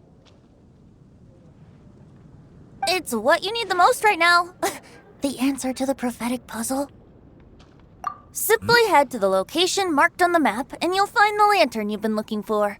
However, if I were you, I wouldn't just go and reveal the secret right away. As you've seen, a lot of people have been laboring hard to uncover the answer. A secret is like a well-aged brew. The aroma from the bottle is sweetest when revealed in the company of friends. Then it's settled. I'll leave you to your business for now. Feel free to find me for a chat again once you're done working through the prophecy. Also, if you have some time, we could organize another fast-track love poem class. Oh, you're starting that up again? I sure am. Nobody else has signed up this year, though, so the duty to learn falls on you. Anyway, see you later. Venti always looks so relaxed whenever we run into him. Paimon can't help but be jealous. Excuse me, if you don't mind, could I chat with you for a moment? Oh? Who are you? You may call me Scarlet. Hi, Just like you, I'm a traveler visiting Mondstadt from another land. Mind if I buy you a drink? Sure. Stranger? Leaving the door open for another time, I see. I forgot. I can tell that you've dealt with a lot of people during your travels. You can tell? Well, we are very experienced adventurers after all. I can. That's why I tried to strike up a conversation with you in the first place. I was on my way to go shopping earlier when I overheard your conversation next to the crafting bench. From what I could gather, you are trying to investigate a bizarre prophecy? Yep, bizarre is definitely the word. Don't you think it sounds just like the kind of story that would happen in Mondstadt? Anyway, that's why I wanted to ask you a favor. If and when you manage to unravel the answer to the prophecy, could you let me know what it is? Not so much the prophecy itself, but Mondstadt as a nation. That's what I'm interested in. I was born in a distant land, but I have family and friends who once lived in Mondstadt for a long time. They said that it's a great place full of fairy tales and romance and recommended that I come for a visit. As it happens, someone I know has an anniversary coming up soon. So I figured this would be a good time to come here and see all the sights that she once saw. What do you think about Mondstadt so far? It certainly lives up to its name as the city of romance and freedom. We think so too. So, about the prophecy. Thank you. You're very friendly. It's been a real pleasure to meet you. I'll leave it to you then. I hope you continue to enjoy the city and have a wonderful day.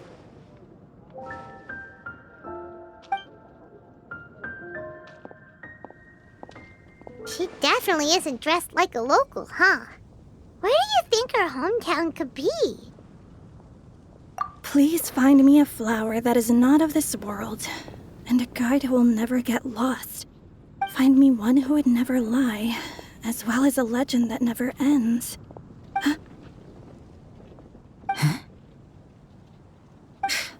I never thought I'd have someone secretly following me, even in a free city like Mondstadt. Good day to you, miss.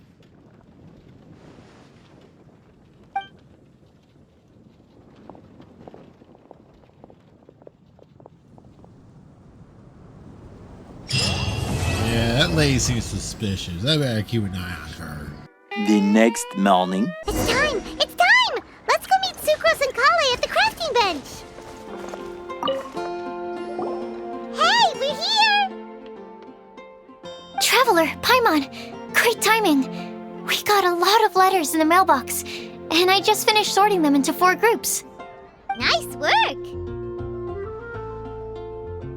Well, the real work hasn't even started yet. Which batch of letters should we read through first?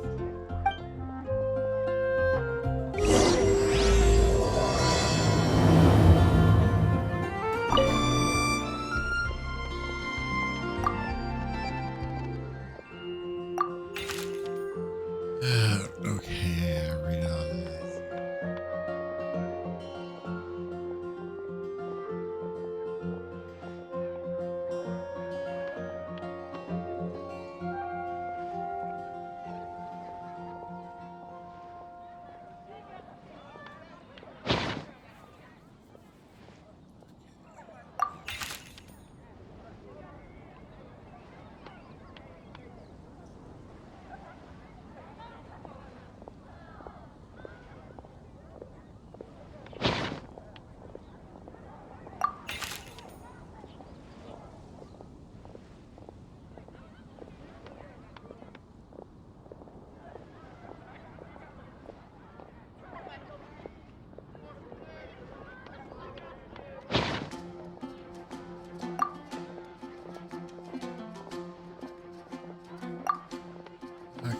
Guy who will never get lost.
Never lie.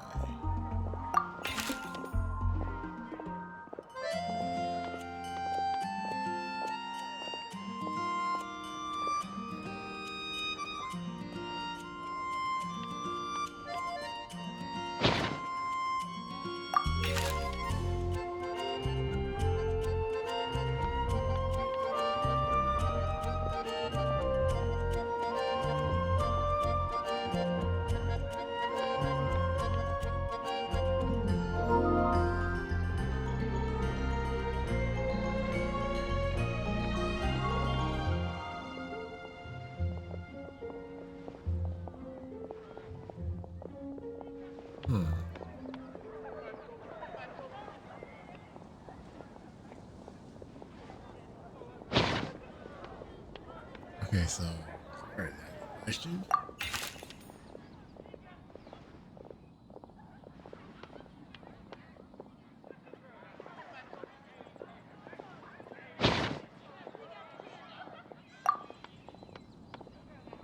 Legend that never ends.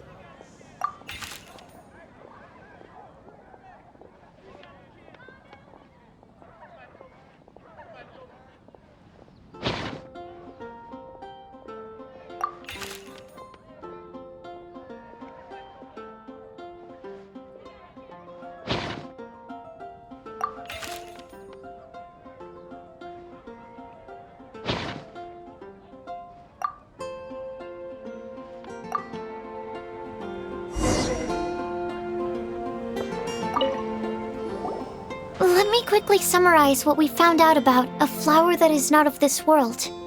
Tainari believes that on closer examination it might be logically paradoxal, while Albedo says that his answer would be better discussed at length in person.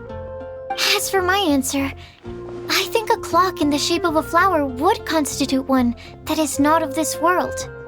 Here's what we've gathered regarding a guide who will never get lost. Mona said that she'd like to join us in uncovering the secret behind the prophecy, while Bennett suggests Fischl, Mona, or the Traveler as potential candidates. Mika didn't submit much, but he did draw a vegetation map for Master Tainari and wrote up a dragon spotting calendar for Sino. Amber also wrote in. She said that she sees herself as nobody's guide, but everybody's friend. As for one who would never lie, Rosaria removed herself from consideration, but both Razor and Sino are willing to support us in our search. Timaeus seems to have forgotten to write to us. And finally, this is what we've gathered on a legend that never ends. Collei said that her mom has a number of friends who like to write storybooks. Lisa believes that legends live forever in people's hearts. I think that for a legend to be never-ending, it has to be filled with hopes and dreams and actively passed from one person to the next. So, what are the answers to the 4 riddles then?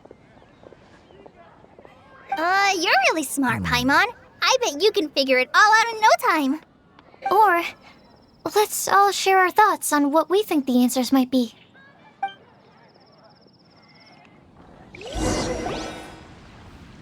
Wait! Wait for me! Oh, speaking of Timaeus, which... what brings you here? I'm sorry, I really am. The time just got away from me and I didn't get around to writing that letter. However, I'm happy to announce that I think I can be the one who would never lie. Huh? This is kind of sudden. Not that we don't trust you, Timaeus, but, could you elaborate a little after you catch your breath? Of course, of course.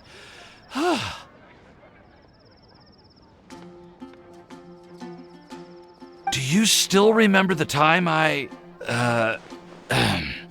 collaborated with a certain Miss Ying'er?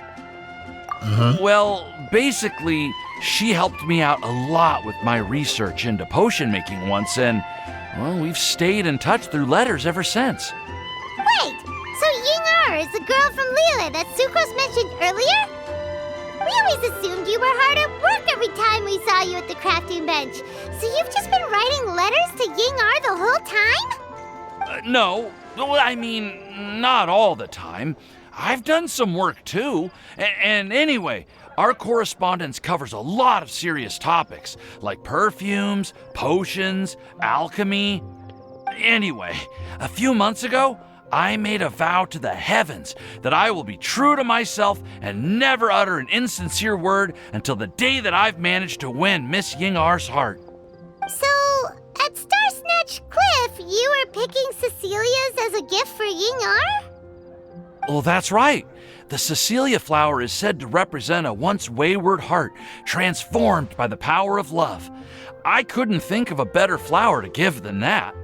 I know full well that Miss Ying'er is far more knowledgeable than I in both the ways of the world and the ways of our craft, but I thought I should make the effort for once and put myself out there. Which brings me to the subject of the last few days and the Windblume Festival. I thought it was time for me to invite Miss Ying'er to Mondstadt. But yesterday, Albedo told me that Sucrose has been working hard to help another girl achieve her dream. Huh? And when I went to take a look at our roster, I saw that she'd done my remaining work for me. I feel incredibly guilty. I've been spending all of my time in my own fantasy world while everyone else has been bending over backwards to help other people. How could I ever hope to be worthy of Miss Ying'er's love if I'm so selfish? Oh, Timaeus. And that's why I've decided to join you. But then what about Ying'er?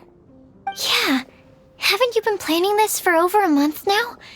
You said you were going to invite her to Mondstadt. Well, yes, I did mention in my letters that I'd like her to visit, which is why I just sent her another gift with my hand-picked Windblooms, along with a handwritten letter. I explained that a matter of great importance has presented itself to which I must devote my full attention for the time being. As soon as it's resolved, I'll make haste to Liyue to pick her up in person. I made sure to package the gift and letter with the greatest care. All I can do now is hope that she'll understand. Point being, please know that I sincerely want to support you in this endeavor. Plus, I think I'm an honest person. As far as I recall, I don't think I've told a single lie in my life. Well, You certainly convinced Paimon with that speech. Don't worry, Timaeus. We won't let your determination go to waste. Thank you, Timaeus. Ah, thank you, everyone. I promise to do everything I can to help. Okay, so it looks like we found our one who would never lie. Great! Let's keep it up. On to the other three.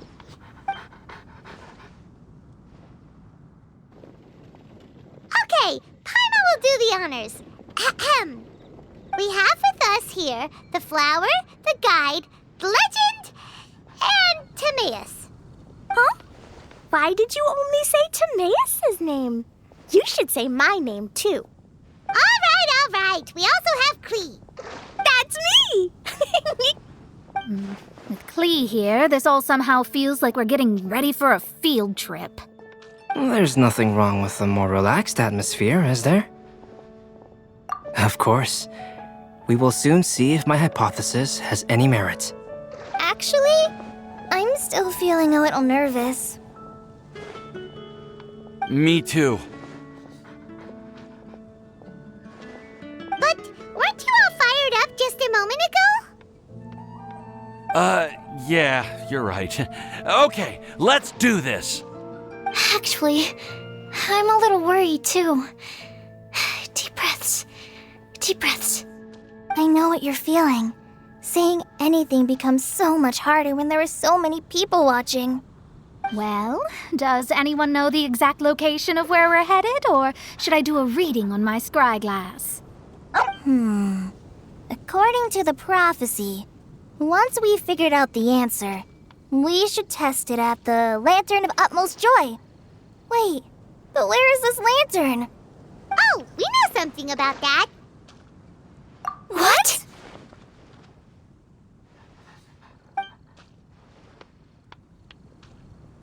Wow, that's amazing. You really know how to do everything under the sun. Then we'll let you lead the way. This is it! We're off to find the sacred location of the Lantern of Utmost Joy! According to the map, it should be somewhere around here. Let me take a look. Oh, it should be right up ahead.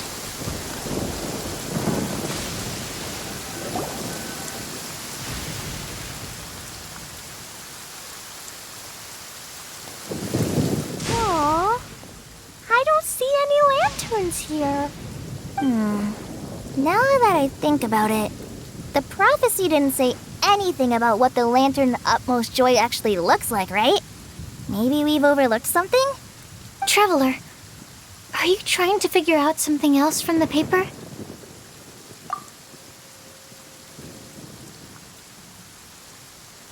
Paimon's reading too! Huh? It says to look up. But there's nothing above us! The wind didn't trick us, did it?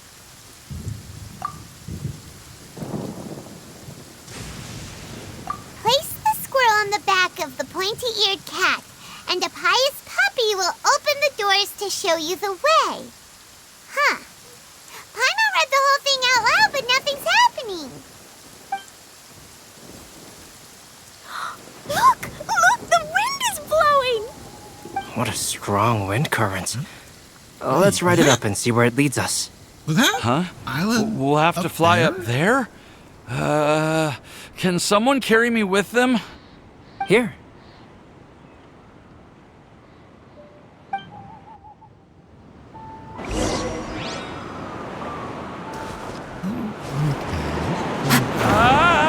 This is the first time I've ever flown like this!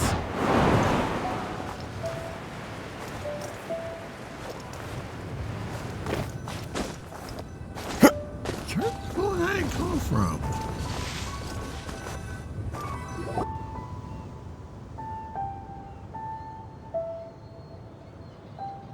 How did this little island get up here in the sky? Did somebody make it? Just to be safe, I've been jotting down our entire route here.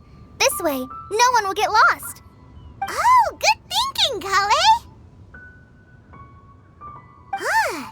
Who would have thought we'd find this kind of table here? Weird. It's almost as if someone was holding a tea party. I never would have guessed that such a place could exist. Right above Mondstadt, too. Wow, look at that pretty lantern on the table. There's even a chair for each side of the lantern, too. There seems to be something on the back of this chair. Let me have a closer look. Take your seat, present your answers, and you shall reach enlightenment. Well, as far as instructions go, I guess that's simple enough. So we just need to do as it says, right? Wait a second. Huh? What is it, Albedo? We'd better make sure this place is safe before taking our seats. Everyone, please stay clear for a moment. Well, all our questions and doubts aside, the scenery here is pretty amazing. It'd be impossible to feel stressed here. How is everything, Albedo? Everything seems to be fine. I didn't find any traps or suspicious mechanisms, but I also couldn't find any overt destructive devices. Huh? What do you mean? Well, it seems that wrong answers won't have any catastrophic consequences. Looks like we'll have to sit on these chairs and fulfill the prophecy. Everyone, I would like to suggest that we try some risky answers on our first attempt. Let's reserve our most confident answers for the second round. That sounds kind of smart, but why? I get what he means.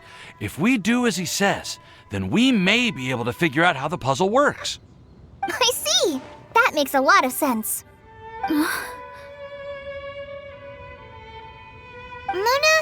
is there something wrong? You're not looking too good. Oh, are you hungry? I brought some snacks. Thank you for offering, Klee, but that's not quite it.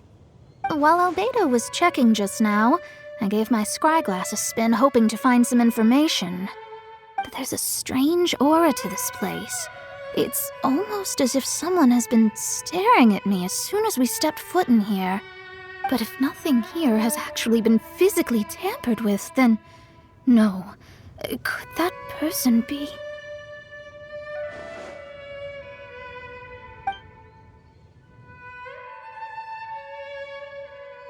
What do you mean, Mona? Who could it be?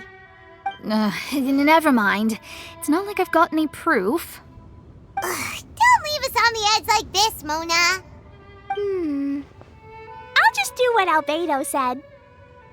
Yes, let's test the hypothesis together, Klee. Come on, join us, Mona. Oh, all right. Okay, then I'll answer the first question. If someone were to ask me to find a flower that is not of this world... You can do it, Sucrose.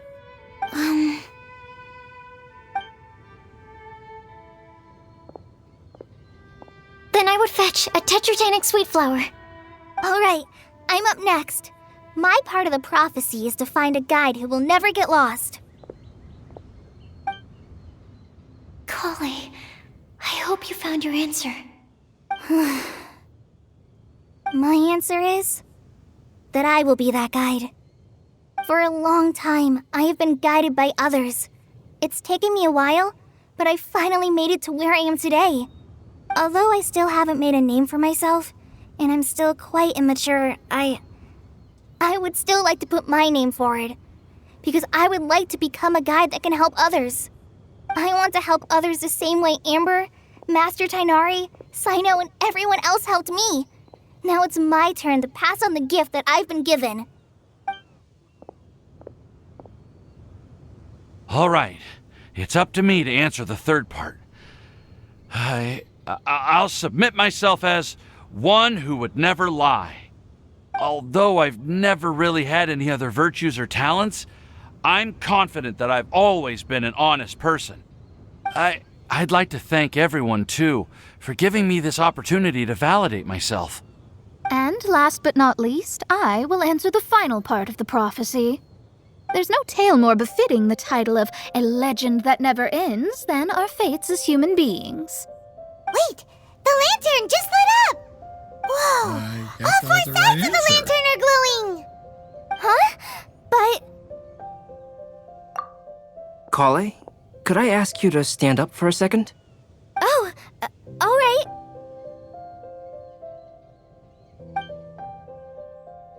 Huh?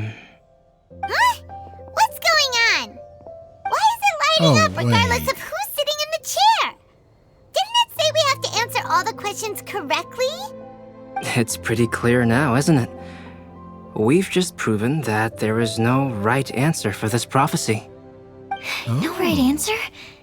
But how could that be? Although the instructions had come from an old and enigmatic prophecy, it is in fact nothing like the ancient mechanism that we had all imagined it to be. I believe the lantern only serves as a simple signal. And to think, I never expected you to actually find this place. What? There's someone else here? We meet again, traveler. Oh, it's you. You're that Outlander we met the other day at Good Hunter. It's all thanks to you that I was able to find this place. Good thing that you were too preoccupied with the prophecy to notice someone tailing you from the shadows. Oh, is that so? Then, why do I spy yet another person following in your shadow?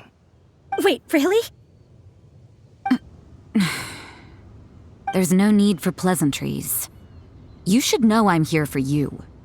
Is it just because I'm a visitor from abroad? I was there when you snuck your way into Marjorie's place. Huh. So you had your eyes on me even then, huh? That was 2 whole weeks ago, you know. It's hard not to notice you when I'm on duty every day. All right. In that case, I'll admit it. I was the person who slipped this prophecy into the storybook. Huh? But why? Then, does that mean this wasn't a real prophecy after all? Don't worry. Even though you probably have plenty of reservations about me, you can be sure that the prophecy is genuine. In fact, many of you here today may have heard the code name of the one who left the prophecy to me.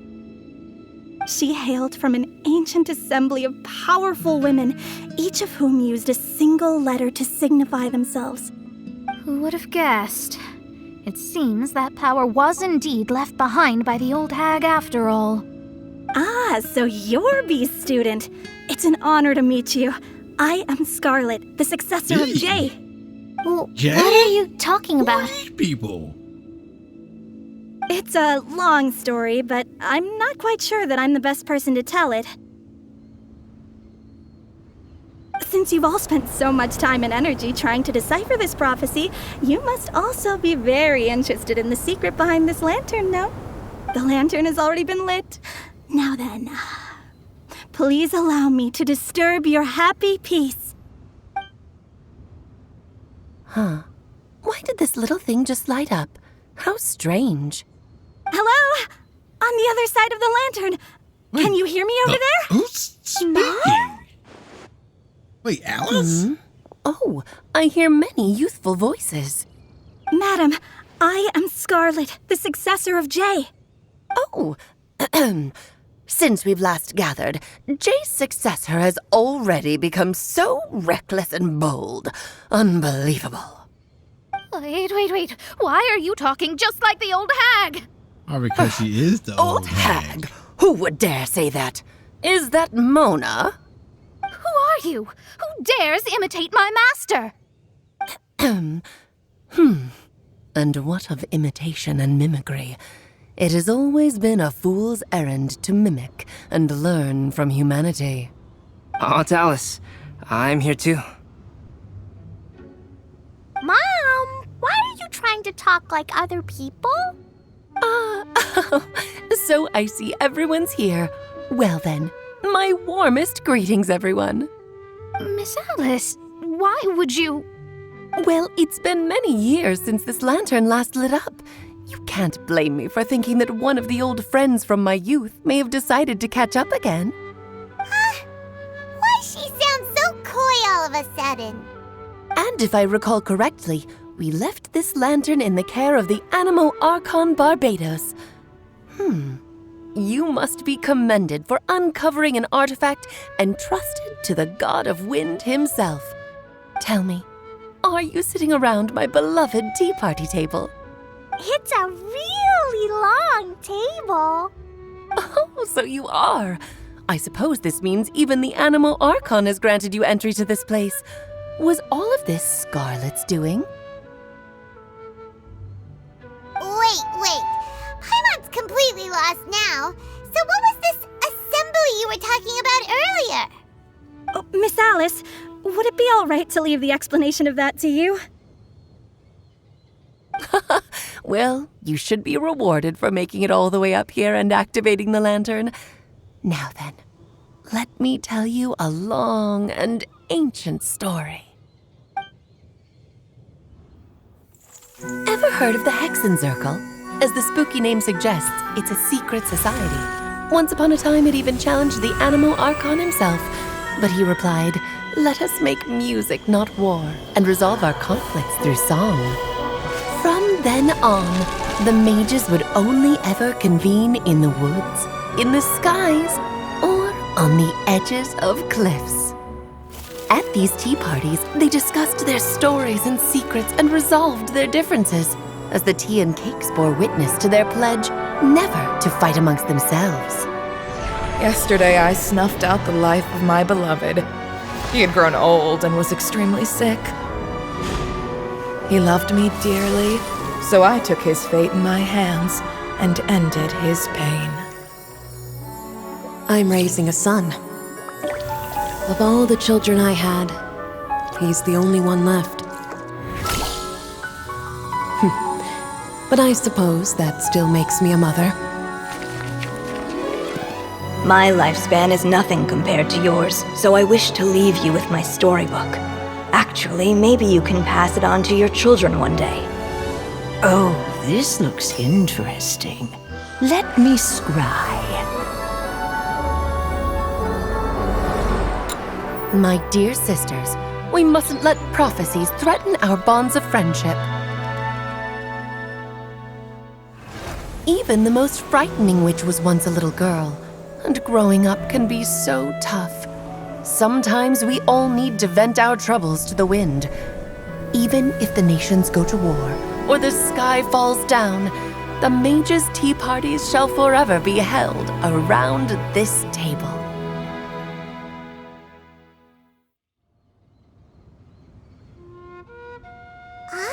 So this is where the legendary mages held their meetings.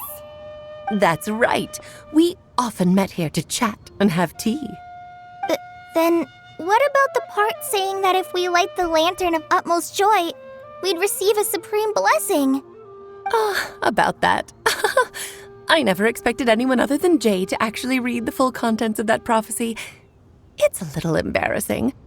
The truth is, that prophecy was actually just a letter that we sent to Jay as a group the day before her wedding. So it was indeed written by all of you. I must thank you for resisting the urge to immediately reveal the truth to everybody, Albedo. Knowing you, you probably figured out everything the moment you laid eyes on the message. No, it took me a little longer than that. A flower that is not of this world, a guide who will never get lost, one who would never lie, and a legend that never ends. These 4 descriptions signify 4 individual mages. When a member of the organization had to leave the group to spend the rest of her days with her beloved, the other mages would write down this prophecy and send it to her to invite her for a final get-together. A flower that is not of this world signifies, of course, flowers that do not naturally exist in this world. This is the signature of our full name, Rhindaughter, also known as Gold. If there's anyone in this world who could create a flower species that does not yet exist, it would be her. The guide who will never get lost is N, otherwise known as Nicole. You may not have encountered her yet, but she is a truly extraordinary woman who has made this world's direction and order her subject of study. Some of you may be fortunate enough to have already heard her voice. Like a prophetess, she will only speak to guide people toward the truth when a change has occurred in the world.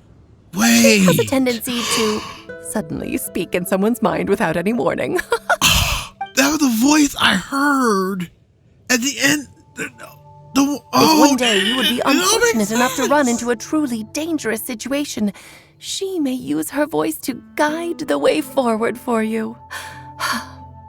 Who would have guessed that there are so many mysterious women in this world and that they would all know each other?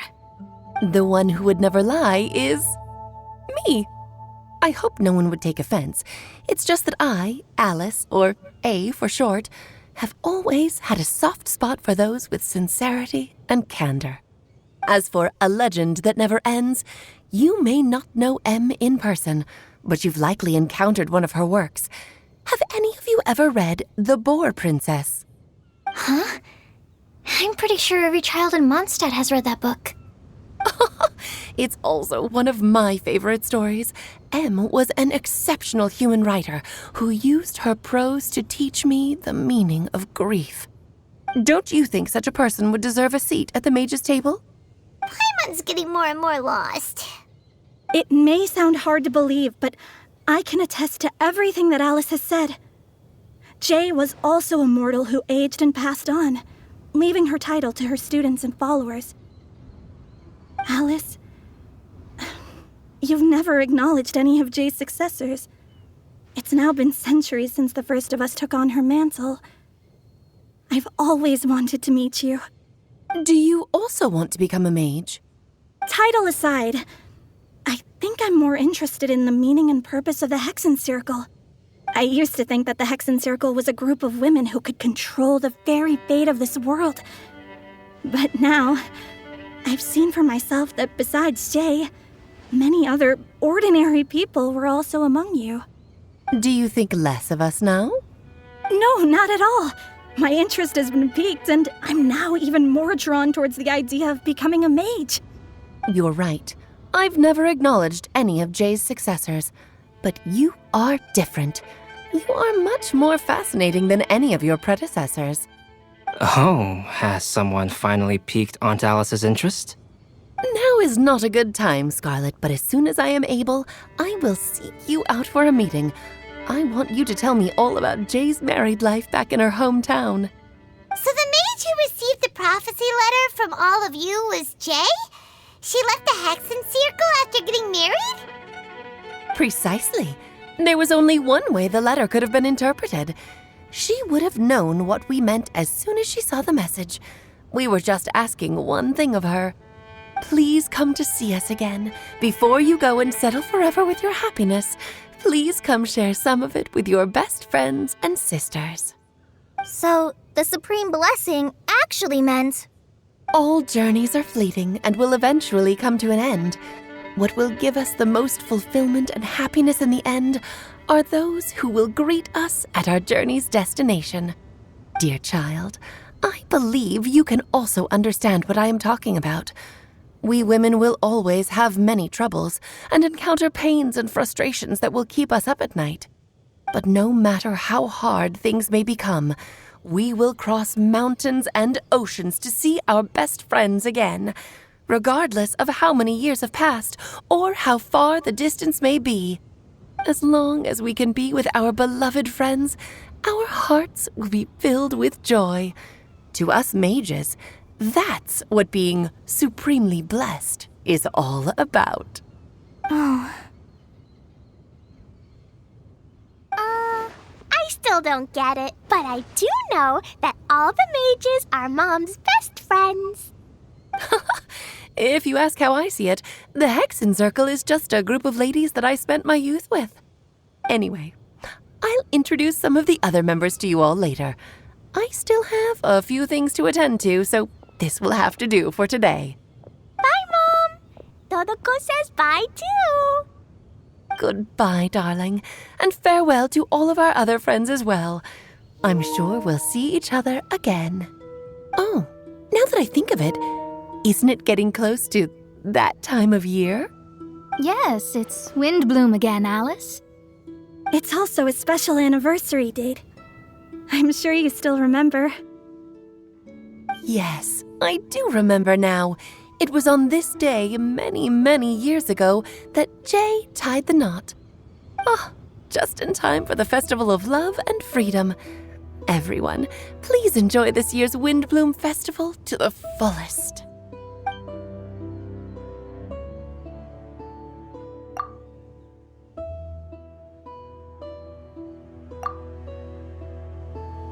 Whoa! Ah! Albedo! Why didn't you tell me we'd have to glide all the way back down?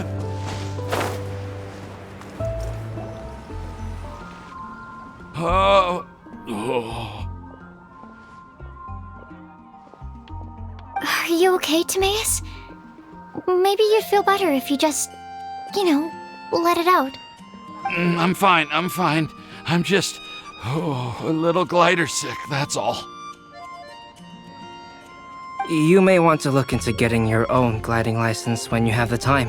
It might prove helpful to you. Okay. Sure thing. It sounds like you've still got something on your mind. Why don't you tell us? We're all happy to listen. It's nothing, really. It's just, well, Alice's story was really interesting and romantic. I won't argue about that.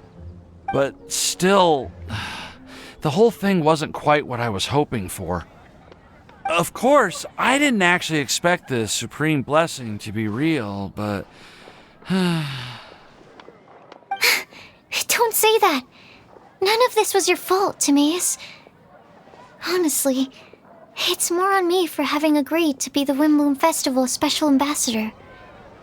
Had I not asked for everyone's help...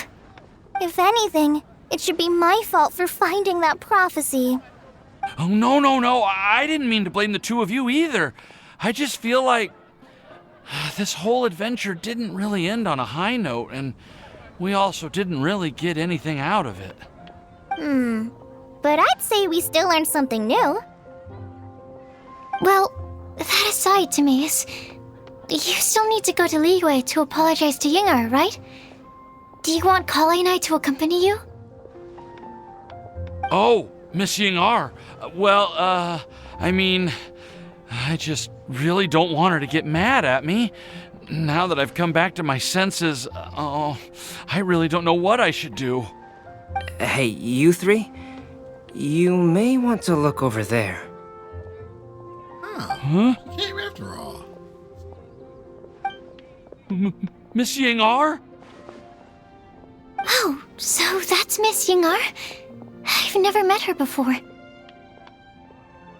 Yep, that's her. And she actually came all the way to Mondstadt. I am so sorry, Miss Ying'er, but how did you... Are you so happy just to see me? Of course I am. I'm so happy that, I don't, sorry, I don't know what to say. I was ready to give you a harsh scolding, but now that I've seen you like this, I suppose I could let you off the hook this time. You said you couldn't come to pick me up because of a very important matter, right? Well then, of course I had to come and find you instead. Should we go see how they're doing? Oh, I wouldn't. You'll get hit by a forest boar if you interrupt a couple's romantic conversation. Oh, really? We'll just leave them alone then.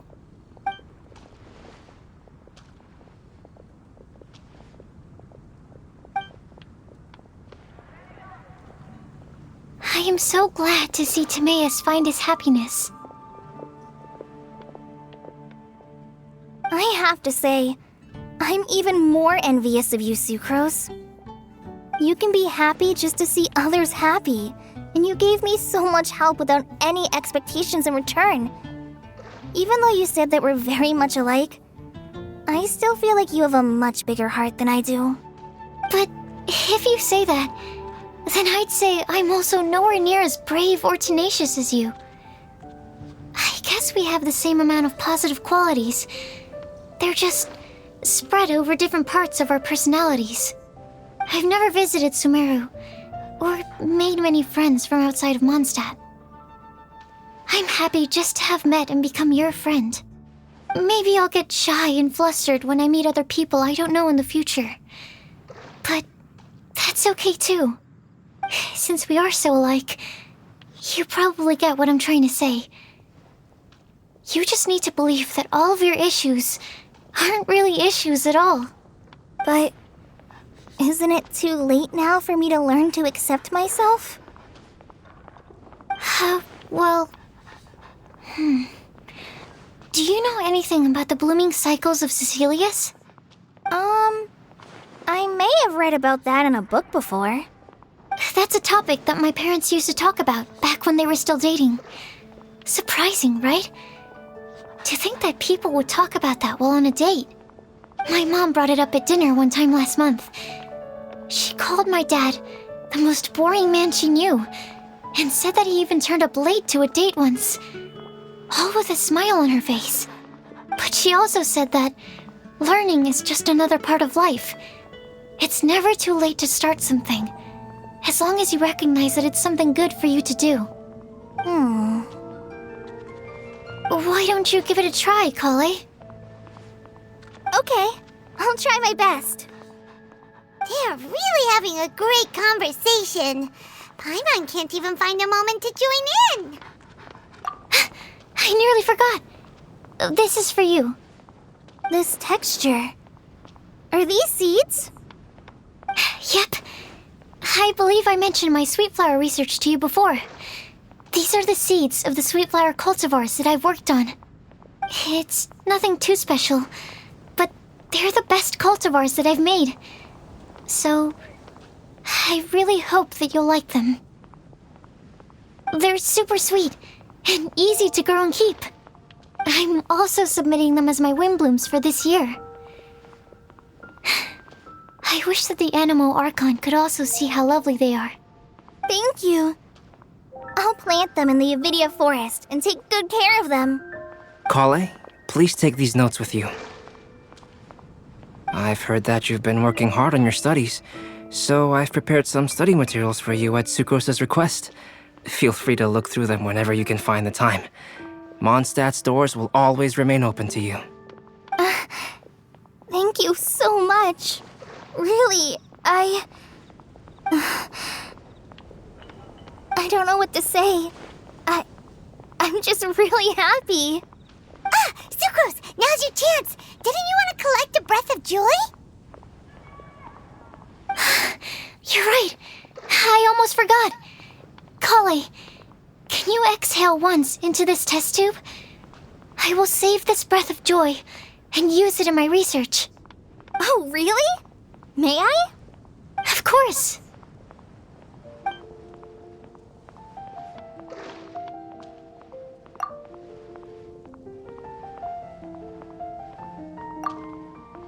Huh? What was that? It was like a little cloud of happiness, and now it flew away. Well, luckily there's still some breath left in the test tube. I'll seal it up for now. I'll keep working on it and let you know as soon as I have any breakthroughs in my research. Yeah, you can write to me. I'll be sure to respond as soon as I receive your letter. Oh, it looks like you found a new pen pal. Master Trinari! Sino! If your friendship was forged in a test tube, does that make you test friends forever? That's it. I think you've ruined Sumeru's reputation in Mondstadt beyond all hope of repair. All that matters is that I've enjoyed Mondstadt immensely. The dragon here possesses a majestic form. Oh, that reminds me.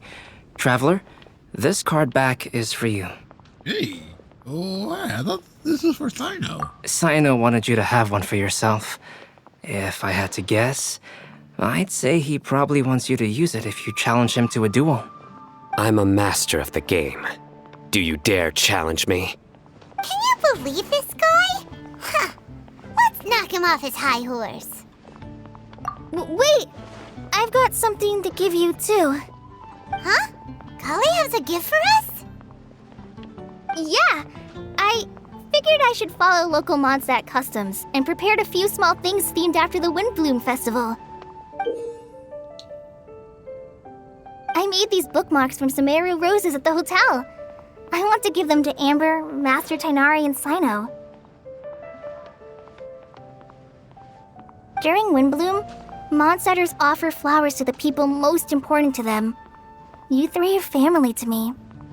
But Tighnari said that we're not anything like an academic family. He wouldn't write joint papers with us. Well, in this case, we can consider ourselves as regular siblings. And that should be just fine. I agree.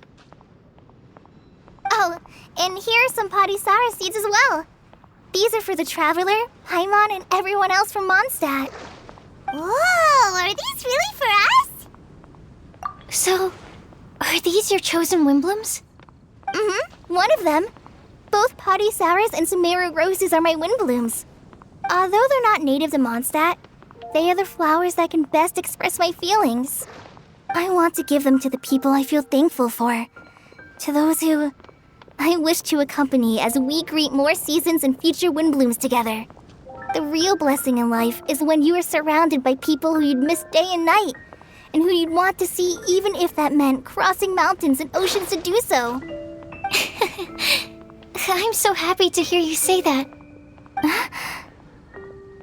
Sucrose, do you see that cloud over there? Huh? Doesn't it look just like your test tube?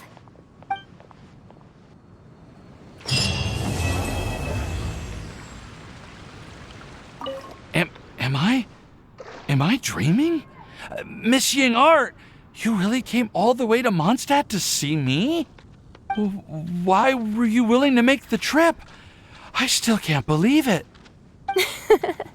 Why wouldn't I want to come see you, It's not like a quick trip from Liyue to Mondstadt is completely unheard of or anything. Also, isn't it time for you to drop the miss and just call me Ying'er? Oh, Ying'er. Ying'er. I think I still need some time to get used to calling you that. Look at you, already so flustered. And we're just getting started. No, I'm just overwhelmed with happiness. Thank you so much for coming to see me for Windblume. Thanks for watching. Feel free to like the video, leave a comment, and subscribe for more videos. This is Mike, signing out.